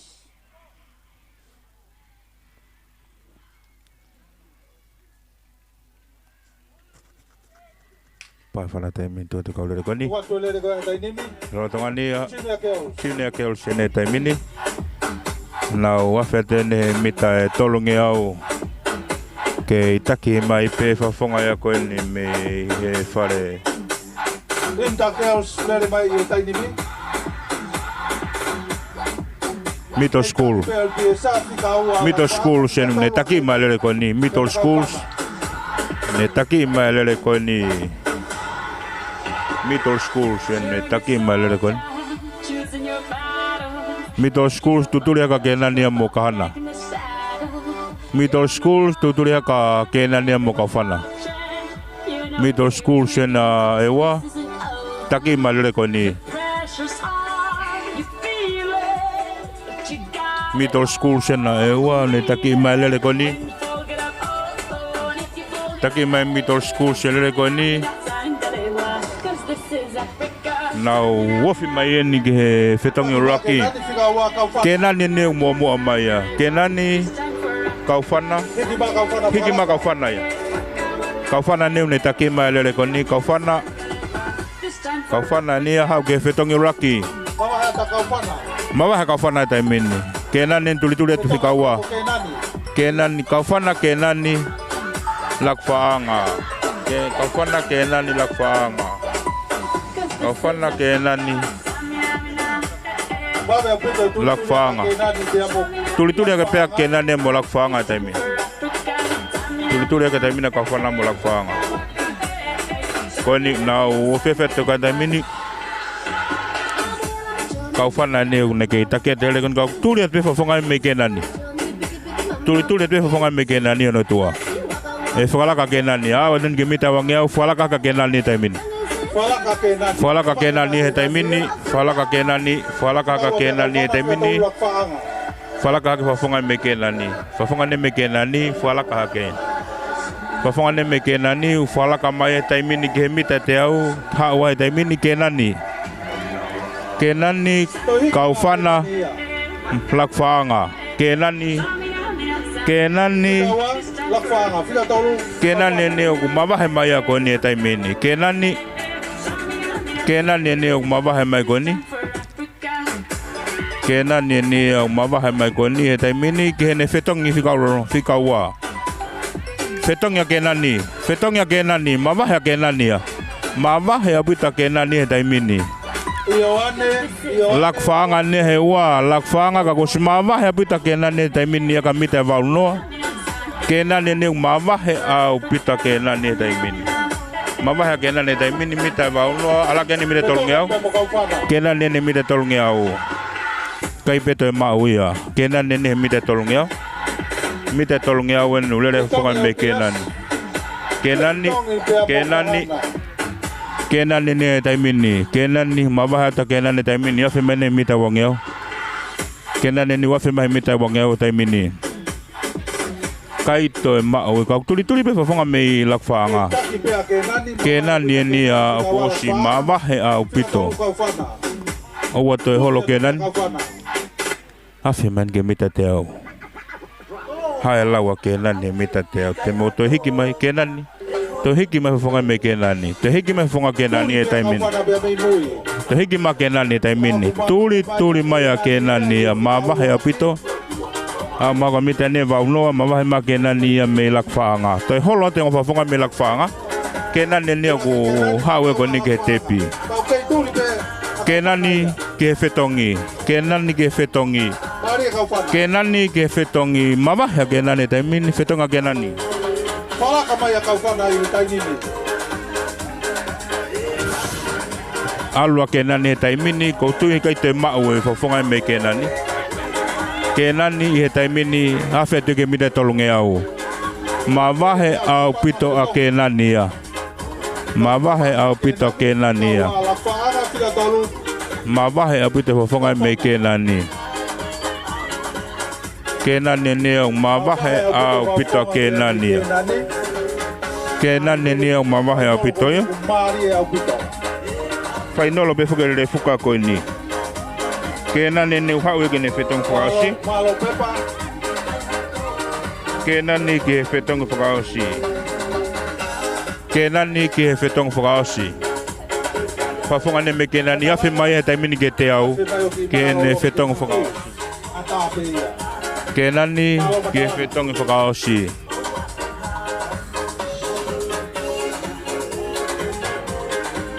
hawe ni a ke nani ke tepi ke nani ke koula ke nani ke koula ke nani ke koula mai no ko koula ni a ke nani Kenani ki he koula. Pinde mai pia kenani heni. Lere kaufana. Kenani ki he koula. Lere kaufana kona ihotua. Kenani ke koula. Lere mai foko ni mamare ma kaufana. Mo lakfanga. Lere ke vave. Lakfanga.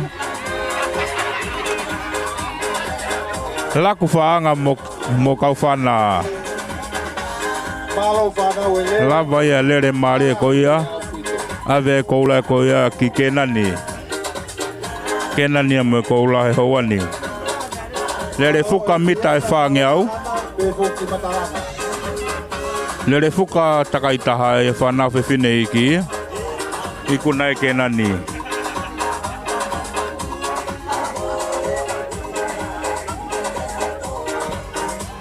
kenani e helo tongani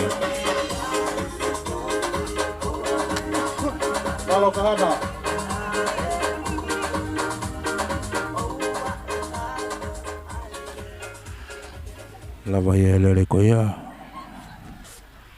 Whanau whiwhine iki mau e whare ke nani. Lere matalanga.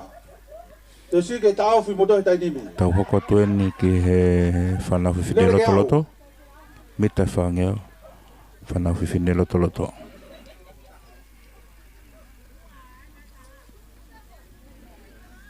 Malo matalanga.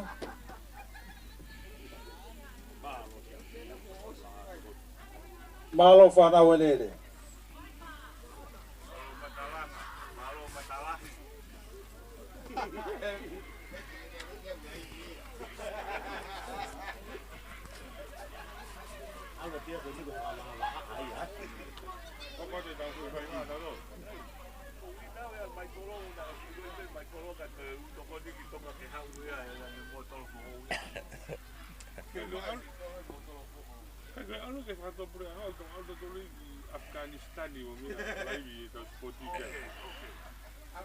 Saya nak hen lawa, mengostari.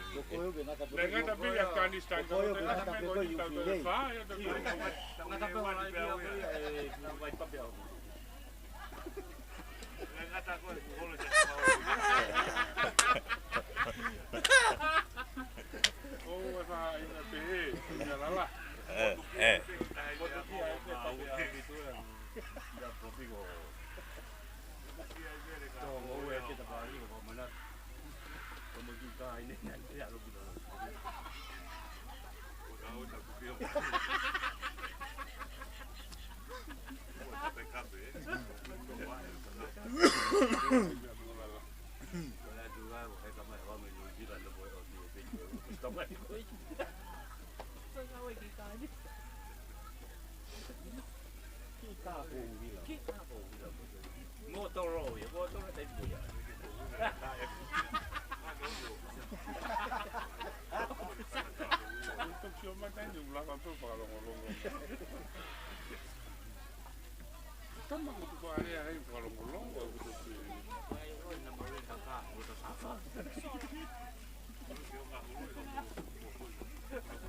Ako ten ke senior girls.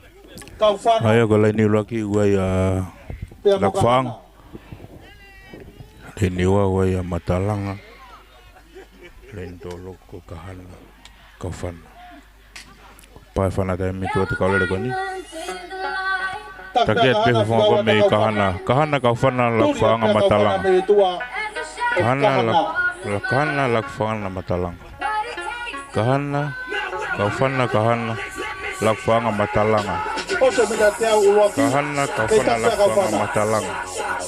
Kahana kafana lakfang matalanga. Na wafeten gemita wangyau. Kei takat pe fongo me kafana. Tege ata fu maba fefe. Ko kafana kahana lakfang kamata ke laku mai fa fonga ka lakfang gimua. Taki mane fa fongo me lakfang ta mini. Fa fonga ne me lakfang ne taki mai le ta mini. Lakfang lakfanga nia ne afemane mitateo lakfanga kahana lakfanga kaufana kahana lakfanga kaufana kahana lakfanga kaufana kahana tuli mai fare con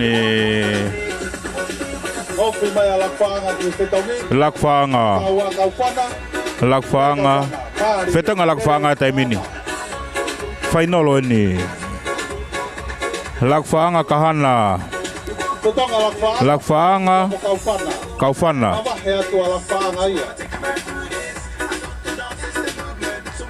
ko lakfanga ni apemo kahana mabahe mai fofonga me lakfanga lakfanga ne mabahe mai ya mabahe ma lakfanga ya mabahe ma lakfanga ya mabahe ma ya lakfanga ya lakfanga ne us mabahe ma ya kahana tono tua kafana ne tutulet pe tua lakfanga kafana ne tutulet pe tua lakfanga tutulet pe kafana ye tua lakfanga ketak pe lakfanga lakfanga hiki ya ke pe kafana kafana ne tutulet ke pe ya na ha ko ni afe mai ni ke mita te au tuli me vefa fonga ko ni me lakfanga mita te au na ha ko ni lakfanga kahana afe mai hanga tonu lakfanga kaufana o si holo be de fonga me kaufana tuli mai kafana yo tua kaufana lakfanga ne une taki malele ko ni lakfanga malo pana welele lakfanga ne une au mai ke fetonga lakfanga dai mini fetonga mo kaufana fetonga dai mini mo kahana na ke ile pe koni ke mabahat pe tamina lakfanga ya lakfanga na mabahe lakfanga ya lakfanga ne us mabahe au pito mabahe abuto lakfanga ya mabahe abuto lakfanga ya mabahe abuto fafonga me lakfanga han Lakfanga ne mabahe a pitoia. Lakfanga ne gus mabahe a pitoia. Lakfanga. Fafonga ne me lakfanga. Mabahe a pitoia. Lakfanga. Fafonga ne me lakfanga. Mabahe maya koeni. Lakfanga ne mabahe maya koeni. Lakfanga. Kata ki mai pe I tua fuka. Patonga ko tau pa falang langi ulotonga mea. Lakfanga ne mabahe maya koeni. Fafonga ne me lakfanga. Mai pe lakfanga. Lakfanga ne mabahe maya koeni. Pika wa kaufana. Pika tolu kahana. Lakfanga ne Lakfanga kaufana. Hau ke na fetong faka sien. Fetongi faka sia lakfanga ya. Maba heta lakfanga ya. Maba heta lakfanga ya taimini. Lakfanga ne maba hetu ya taimini. Maba heta lakfanga ya. Maba heta lakfanga ya. Faka ya lakfanga ya. Lakfanga ni falaka ya taimini. Falaka ya fafonga kon me kaufana. Ai fafonga me lakfanga.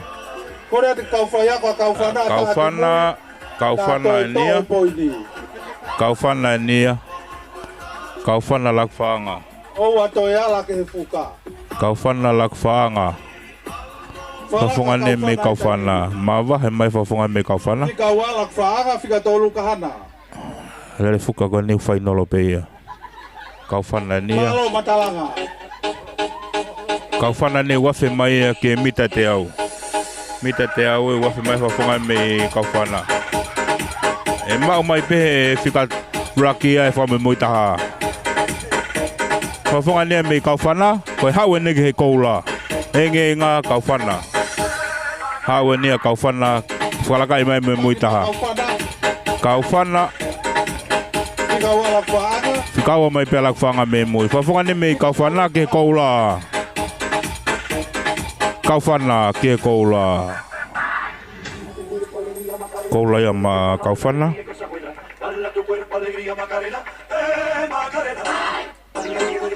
Koula ya hani ma kaufana. Malo pana welere. Tikawa lakfanga. Tika tolu kahana. Kaufana ya koula ko ave ma kaufana. Pamalo ye peta ke kafata mo tolu. Kai nga ewa. Pefo ke kinator ko ta pe mamata mai live stream ko ne fonga fonwa. Ko even fuka ocean e ahoni. Ko lele fuka mita fanga. Ke famalo ye pe ko sponsor. Rina Masila siwa. Fetuli aholai. Pe mo to falot yummy seafood restaurant. AJ store. Pepe mo pusia ki store rental. No for modifiai, pe mo fotunga, catering and decoration. Toto si pe ngahelere ko ne tamai fefine. Ia dele fuka final ita fangiau.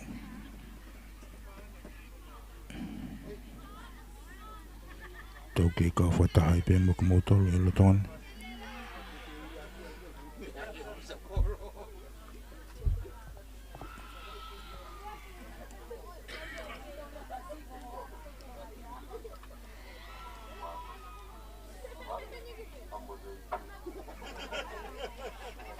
Open kills. Leni raki kaufana. Ko leni wa kenan. Uya ya kaufana. Leni no tolu e fafonga kon. Demo kahana. Me he kahana. Total ben na lele kone.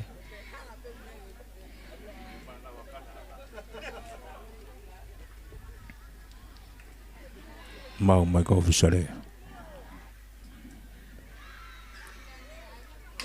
Pa fana taimin. Tuwa tolele ko ai taidi. Kuma lele koni. Mava ha ke fafonga me kenan. Fafonga ya pe me kenan. Kenan ni o si mava ha o pitoya. Mava ha ka kenan ni. Si me faita no tulia kenan. Yo kenan ni Kena ni ne tuli hake peia.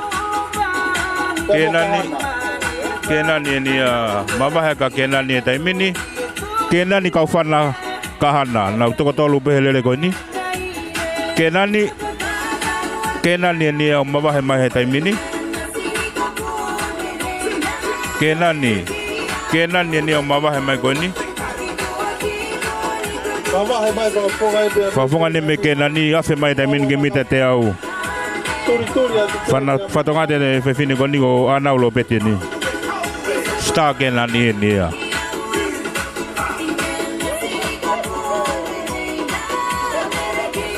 Afe mai ke mita te au ke taki mai pene fafonga ko me kena ni.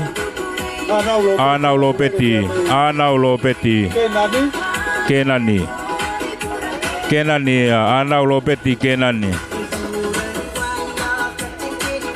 Anau lo peti me kena ni. Fetonga tamina kena ni ya. Fetonga kena ni ya. Panau kena ni.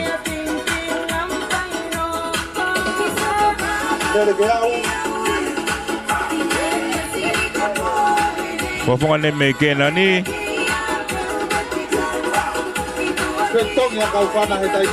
Kena ni. Kena ni na mavahe apitoia. Mavahe apito kena ni kie koula Kena ni mita te au kaufana. Afe maina kena ni wange au. Afe ma kena ni wange au taimini. Kena ni no afe mahe mita te au. Afe ma kena ni Kena ni afe maia ke mita te au. Afe ma kena ni taimini mita te au. Fafonga ni me kena ni afe maia mita te au. Oua toi holo kena ni. Fafonga ni me kena ni afe maia mita te au taimini. Kena ni usuroki mai koni. Kena ni hawena kena ni taimini. Mavahe ma kena ni. Aki mita ia valungo fulu. Kena ni taimini. Taki malele koni. Kena ni taimini. Mono yat kena fetong fakasi. Mavahe kena ni taimini. Koe mavahe koni. Ko tu he ke toi mau ya. Toki au mai ni a kaufana. Kena fetongi mai mo kaufana. Fetongi mai mo kaufana. Fetongi kaufana taimini. Osmavahe mai kena ni ya. Hawena kena ni ofi mai ni mita tolongau ni manoa. Kena ni taimini afete taimini ke fave afete ya. Ke mita uange au. Mita uange au ni wafete ya kena ni. Kena ni wafete taimini mita uange au. Toki kaufana mai ni mui au pito. Tota ni me kena ni afe mai taimini mita uange au. Amara kene ke afe mai he mita te au taimini. Mita te au ni wafe mai fonga me kena ni. Kena ni wafe mai mita te au. Mita te au en. Kena ni he mita te au ki fetongi whakaosi. Kena ni wafe mai ko ni ki fetongi whakaosi. Ki he koula. Ki fetongi whakaosi ki he koula. Kena ni mawahe mai he tauni. Toi langai mai fafonga kon me kena ni. Fafonga kena ni a mai a kene fetongi whakaosi. Fetongi whakaosi fafonga me kena ni. Mawahe aputa fafonga me kena ni taimini. Afia taimini kiloto fafonga kena ni. Mawahe atuen ke mita tolunge au. Mita tolunge au ni fafonga me kena ni. Hei kaito mau ya. Kaito mau ya. Mawahe au pito ya. Na moha seti e kaito e mai fafonga me kena ni. Kena ni ni au mavahe au pito. Koutui e au kena ni ki tepi. Pea alu ko na wapi. Tike ke au mai ngo fafonga e koe. Fafonga ni me kena ni ne afe mai ni ki he koula. Ki he koula ki he tepi. Fafonga ni me kena ni. Afe mai a kena ni taimini. Ki he koula, i he tepi. Fafonga ne me kena ni. Kena ni hao he taimini, ki he koula. Fafonga ne me kena ni. Fafonga ne me kena ni. Ha umai a koe ni ki he koula I he tepi. Kena ni ki he koula I he tepi. Ko te koula ni ma kena ni. Kena ni a mo koula. O te ke au mai fika wa ia ki he mita te au ni manoa.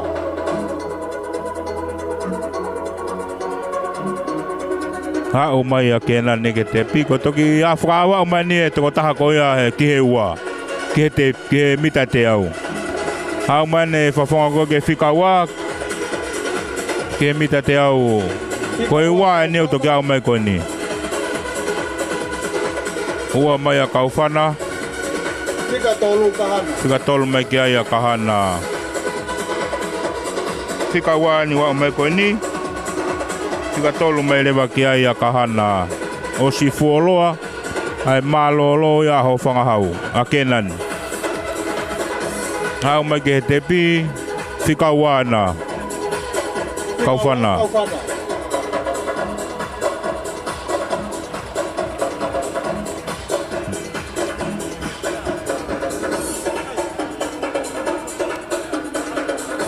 Fika tolu kahana. Malo whanau e lere. La vai lere koia whanau whewhine sinia. I hauani. Tau te watu ni ki he hiti hoko.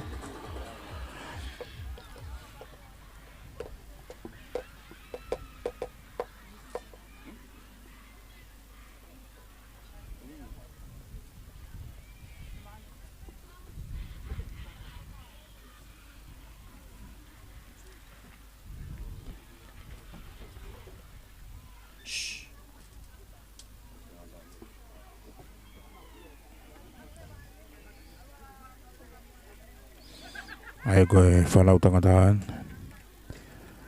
Junior boys. Ai koe leni ulaki ui ai a kahana.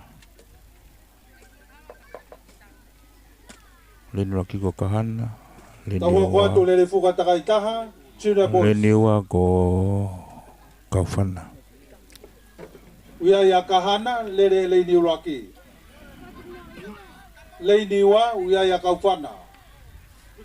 Lane tolu, wiaya LDS, lane fa, wiaya matalanga, lane nima, wiaya lakfaanga.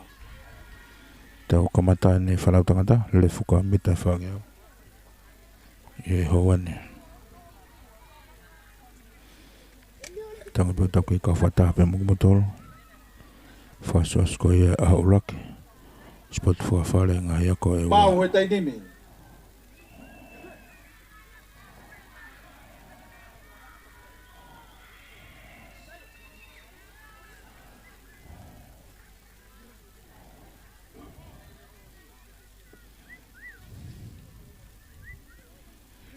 Whangonga pe ka ofisiare.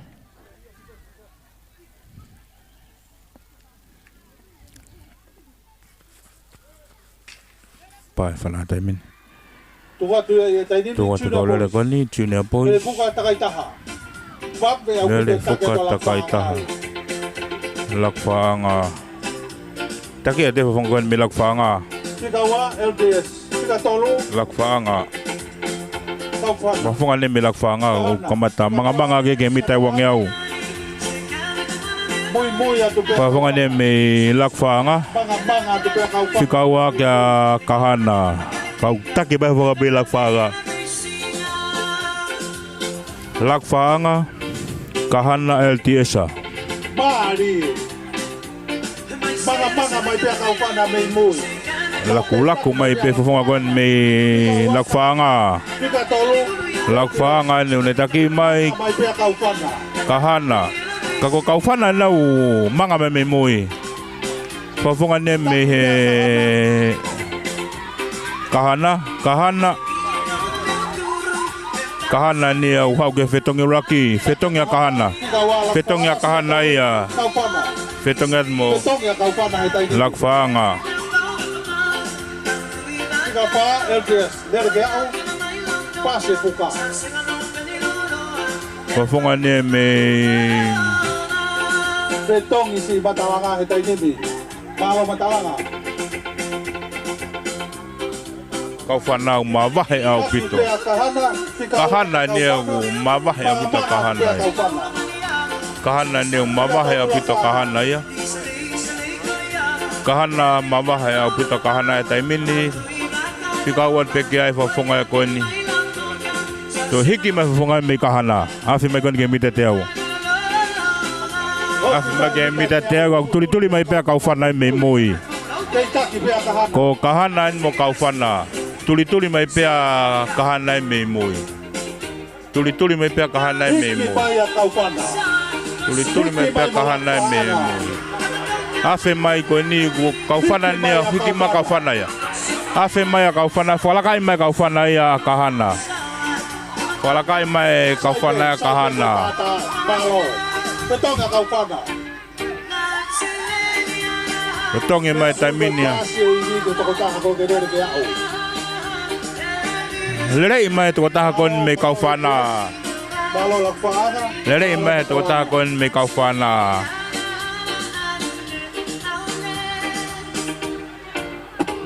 Kei taki mai befa whanga kon me kau whana. Kau whana. Kau tuli ta kahana i me tua. Tuli ta kahana ia. Tuli ta kahana he tua. E whakalaka kahana i me ta wangi au. Tuli e pefa whangon me kahana e whangon me kau whana mau. E whakalaka. Whakalaka mai a kahana e taimini. Na hawen ke mita te au. Whakalaka mai a kahana ia. Whakalaka mai a kahana ia i kau whana. Hiki kau whana. Whakalaka mai a kahana ia i kau whana. Hiki kau whana me mui. Kahana. Kahana i he uraki. Maria kau whana hiki. Kahana i he uraki. Kahana. Kahana mo kau whana. Kahana. Tuli maria ne whako e whankon me kahana. Alun ke whetong whaosi. Taki mai petai mina kahana ia. Kahana. Kahana. Ma ua te whafunga kon koe. Me kau whana. Kahana kau whana. Koia pe mana wala hei. Koia tene maa. Kahana kau whana whetong whaosi ki he koula. Kahana kau whana ki he koula. Kahana kau whana. Malo mua Matalanga ke puke whonoa e tau ke au sipoti. Tau ke ongo sia pepa ke malo lo. Kau whana. Kahana. Kau whana kahana. Kahana neo ne taki malere koni. Kahana. Oua toi sio ki nui he manga atua kau. Kahana. Kau whana. Kahana neo wafi mai ke mita te au. Kahana ke mita te au. Kahana ke mita te au. Kahana ke mita te au. Wafi mai eni ke mita te au. Taki mai whafunga koe ni pia me kahana. Kau manga mai pia laku. Kau whana ia. Laku ma kau whana. Ko hai pia nau e uraki. Ko he tene mai koura. Lere kau whana. Kau whana mo kahana. Kahana kau whana. Kahana kau whana. Maa watu ia ki he te pi e kahana. Kahana. Kahana kau whana. Lakwanga i he tolu. Lava ia lere fuka. Whanau wiki. Tau wau mai eni ki he lere fuka se aho.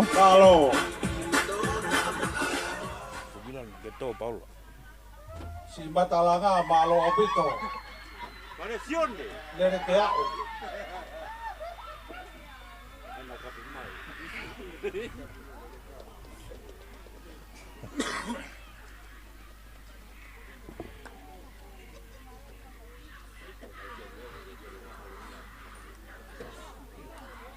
Ko e lava ia lere ko ia. Ka he whengamare ko ni te o puke whengamare ko ni ke whamalo ia e tau ko sponsor. Ke no whamafola a ngai spoti ngai ako. Ke a wina siu a Masila ki Amerika. Wheturi alahi mo e ka mea Freight Services Limited. Toafa Lodge. Ko Yami Seafood Restaurant. A&J Store.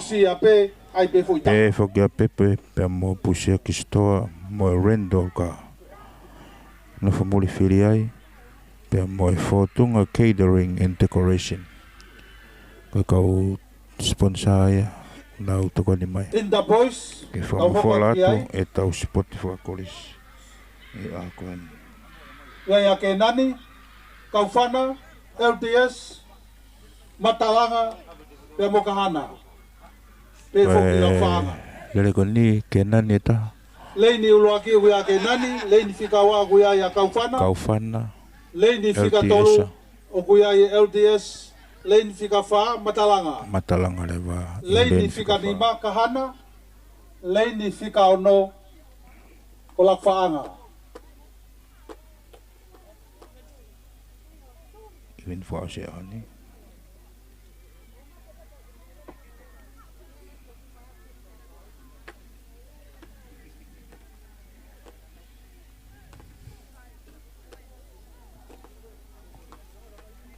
Kenan ni Kaufana kahan oh Kenan ni Kaufana LTS Matalanga pelak fanga pa fana dai mi to te kalole ko Tua tu ya tai nimi tua te kalole ko tai mini taket pe fa fonga ko ni pe me he fare taket tu ai le ko ni tuli ya ke kau mita tolnga tai mini wa fete kalole tai mini ko lak fanga ni pe mo Matalanga ngali e fai e Matalanga ha me hani Matalanga le fulak fanga kenani na wa fete mita wang ya tai mini takia te fongon me Matalanga lak fanga kahana Matalanga lak fanga kahana na wa fe man ge mita te au taki me be fonga ko ni me Matalanga ni ne taki mai le tai mini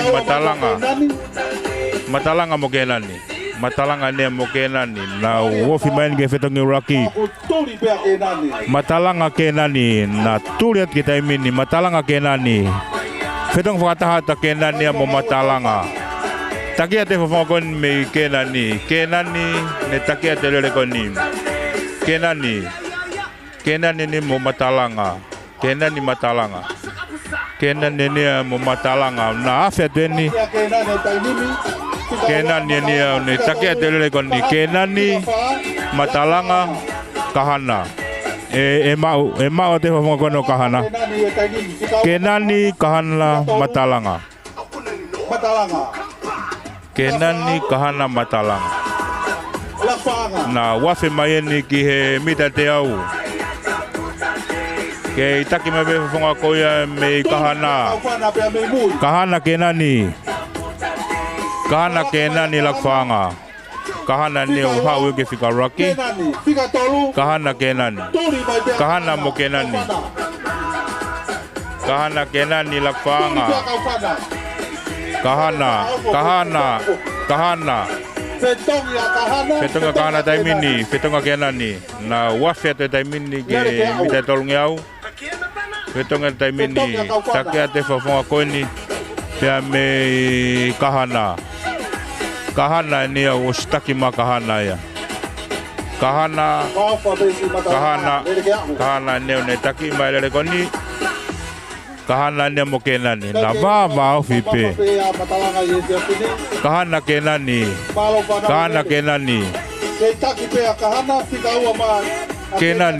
kenani ne fika wa tuli ya kepe kahana kenani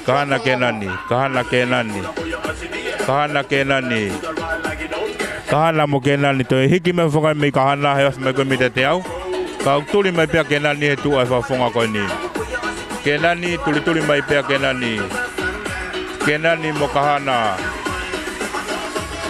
kenani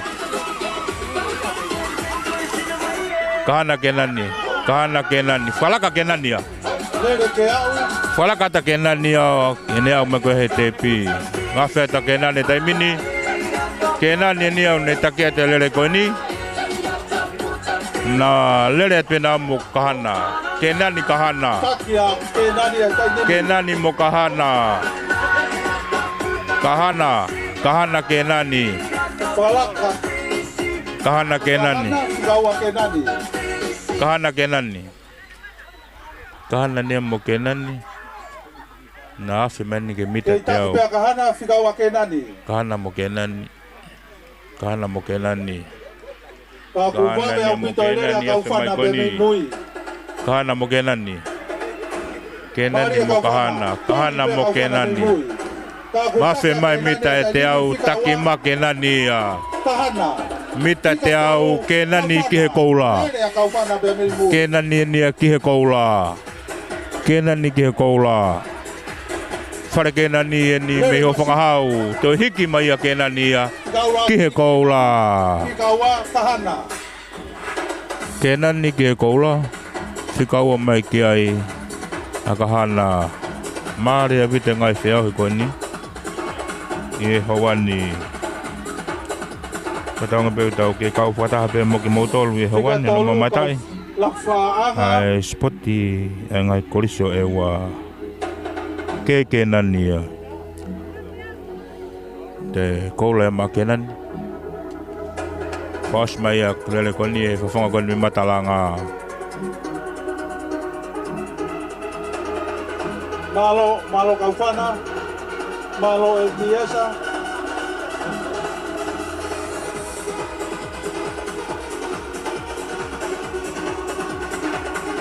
Ke nani a. Ko e lava elere ko e whanau tangata loto. Ta hoko tuen ki he whanau tangata senior boys. Whamana tot peke kau tau i whanau. Ka taki tokanga i pe tau whanau. Te ria nā hoko whakatamaki. Whanau tangata lalahi angen. Whatangai kene ko elere kone. Lupi. Lupi.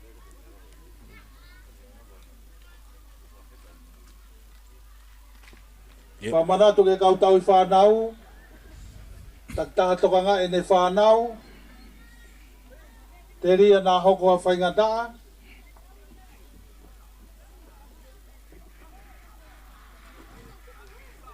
Kau hoko atuen ke senior boys.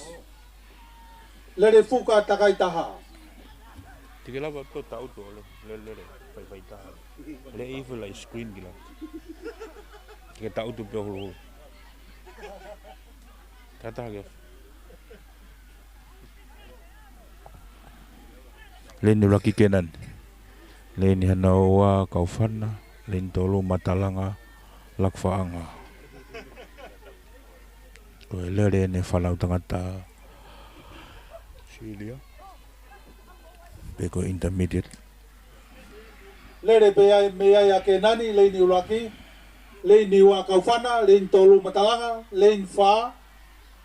Lakfaanga. Leni ni ma kahana.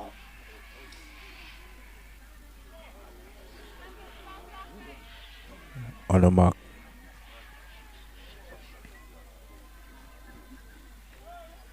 Pai whana tai meni. Take te hele koe ni. Take te hunga me kau whana. Kahana lakfaanga. Kahana lakfaanga matalanga. Kahana lakfaanga matalanga kenani. Kahana lakfaanga matalanga kenani. Kenani ni umanga ake. Kenani ni umanga ake ke uraki. Kenani ni umanga ke uraki. Kenani lakfaanga matalanga kahana. Na wase tene mita wangiau. Mga ke whafunga mi lakfaanga. Lakfaanga ni une takima elere koni. Lakfaanga kenani matalanga. Lakfaanga. Lakfaanga ni une takima elere koni. Lakfaanga ei mama he mai kenani. Kenani ni mama he mai ya. Lakfaanga kenani. Whafunga ni me kenani ne takima elere koni. Hau ke whetangi raki. Kenani. Mama hate whafunga ko ia me kenani. Kenani ni au mama hate taimini. Kenani ni au mama he goni au kimide tolngi au Kenani ni au. Kenani I he lolo tongani. Kenani ni umama he apita kenani. Tuli at pe kaufana ya. Tuli at pe fonga me kaufana. Na wase ten ke mita wange au. Kenani kaufana matalanga. Na wase ten ke mita te au. Mita te au kenani kaufana matalanga. Kenani falaka fonga me kaufana. Fonga me kaufana. Hiki maya kaufana ya. Kaufana neo hiki maya. Hiki maya kaufana ya kai. Tuli me pe kenani mo matalanga imui. Kau lakfanga nia ku taki me ko ni lakfanga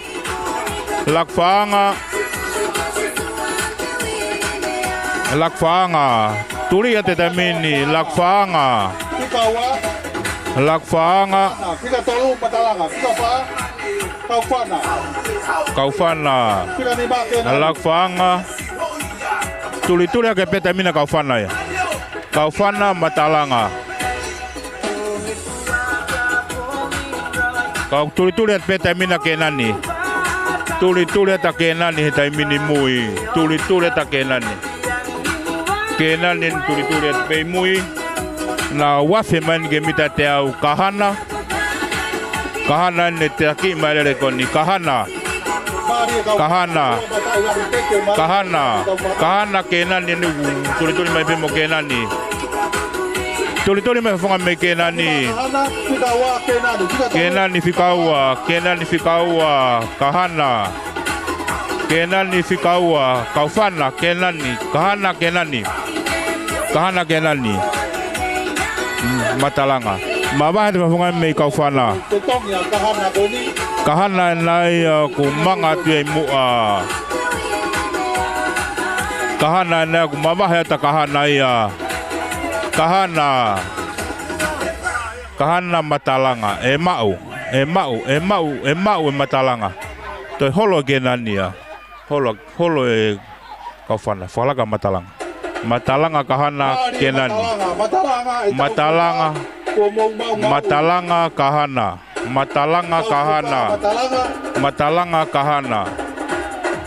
matalanga kahana kenani mita te aweni ke koula matalanga ni kai te mau koula matalanga ke koula matalanga ke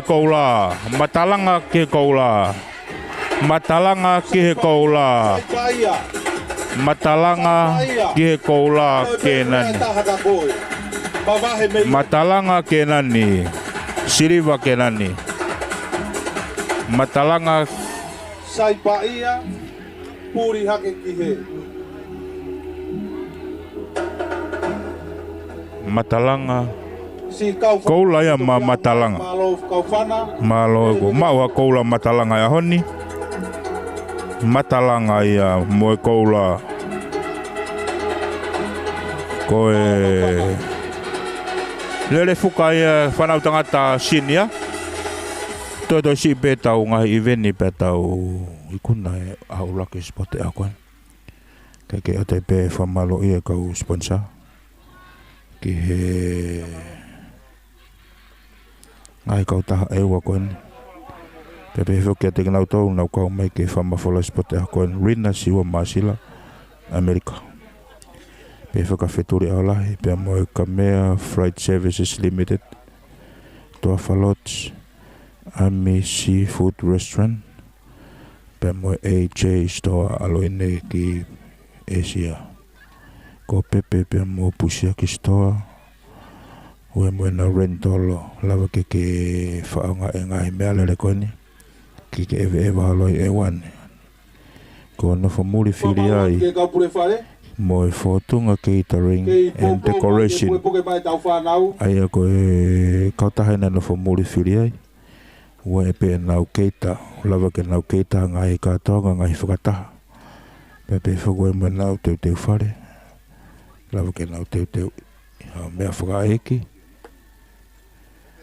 i he hawani tau faso sene fe a kon ko to ko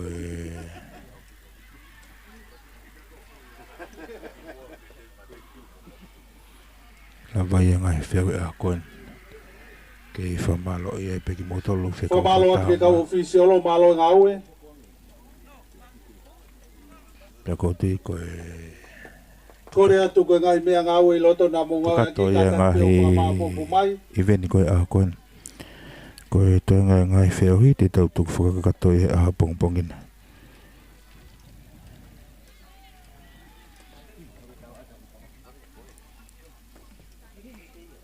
Charlie Kataki o ki whapawau mai ange pena ele whakataha pe openi pe moisinia. Whamalo ia peki motolo he hawani hano mata e ta first spot Kai he lotongani Tau kei ka whataha motolo Kei whamalo ia Ai kau sponsor ko ia Nau toko ni mai ke laivi a ngahi polkalama o ahoni Pea mua pongpongina Keke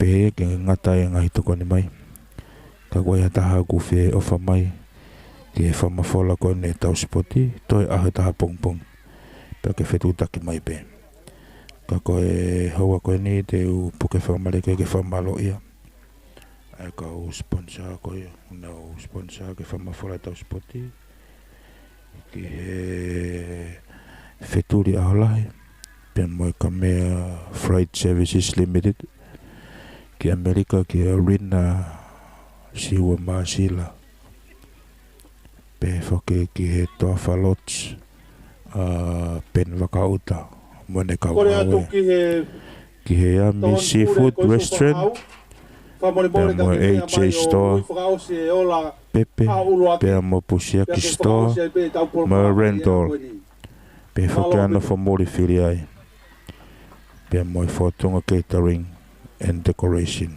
Amana kene ke whakaosi Tau wheo spoti ke a koene Tau whewhebe ke whamalo ia Hau mautu kone mai Amana kene ke Nupi Halo. Marola hia tu he Kuna e whatongi e ahoni Koe ola ni o e Ngau e ahoni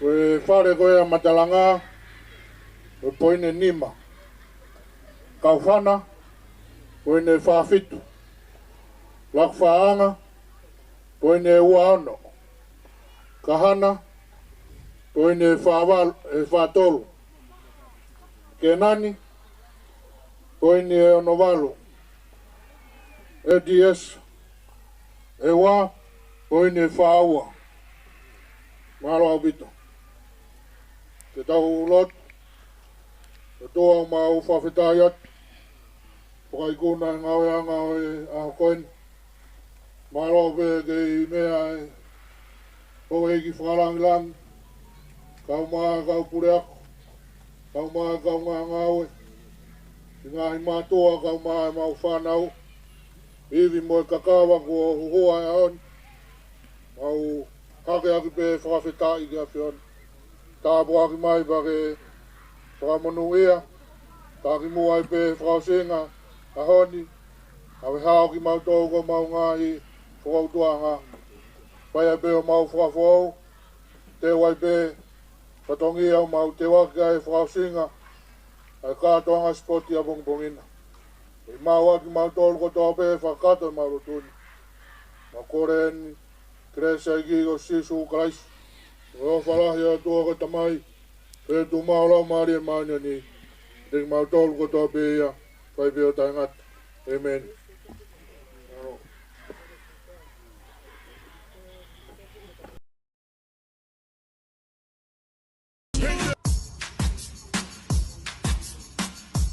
Welcome to Ani Seafood Restaurant at Ewa. And for more information, please contact us on our phone number or our Facebook account. Thank you.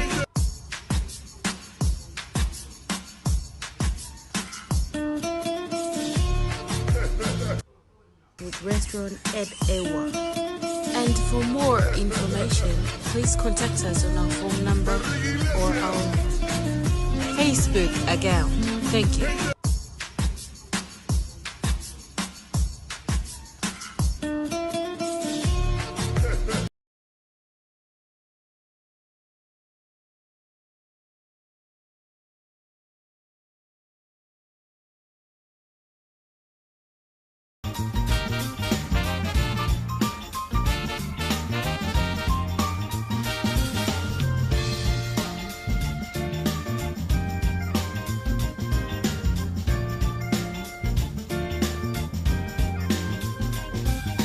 Order now and save.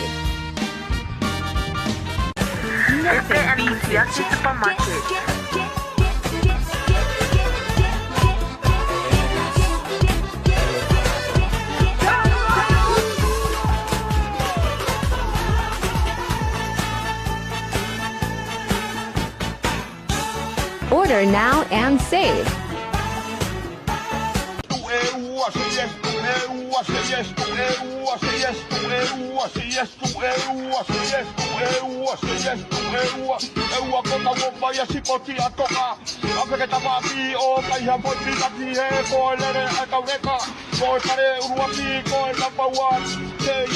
Bebe and Kuziaki Supermarket.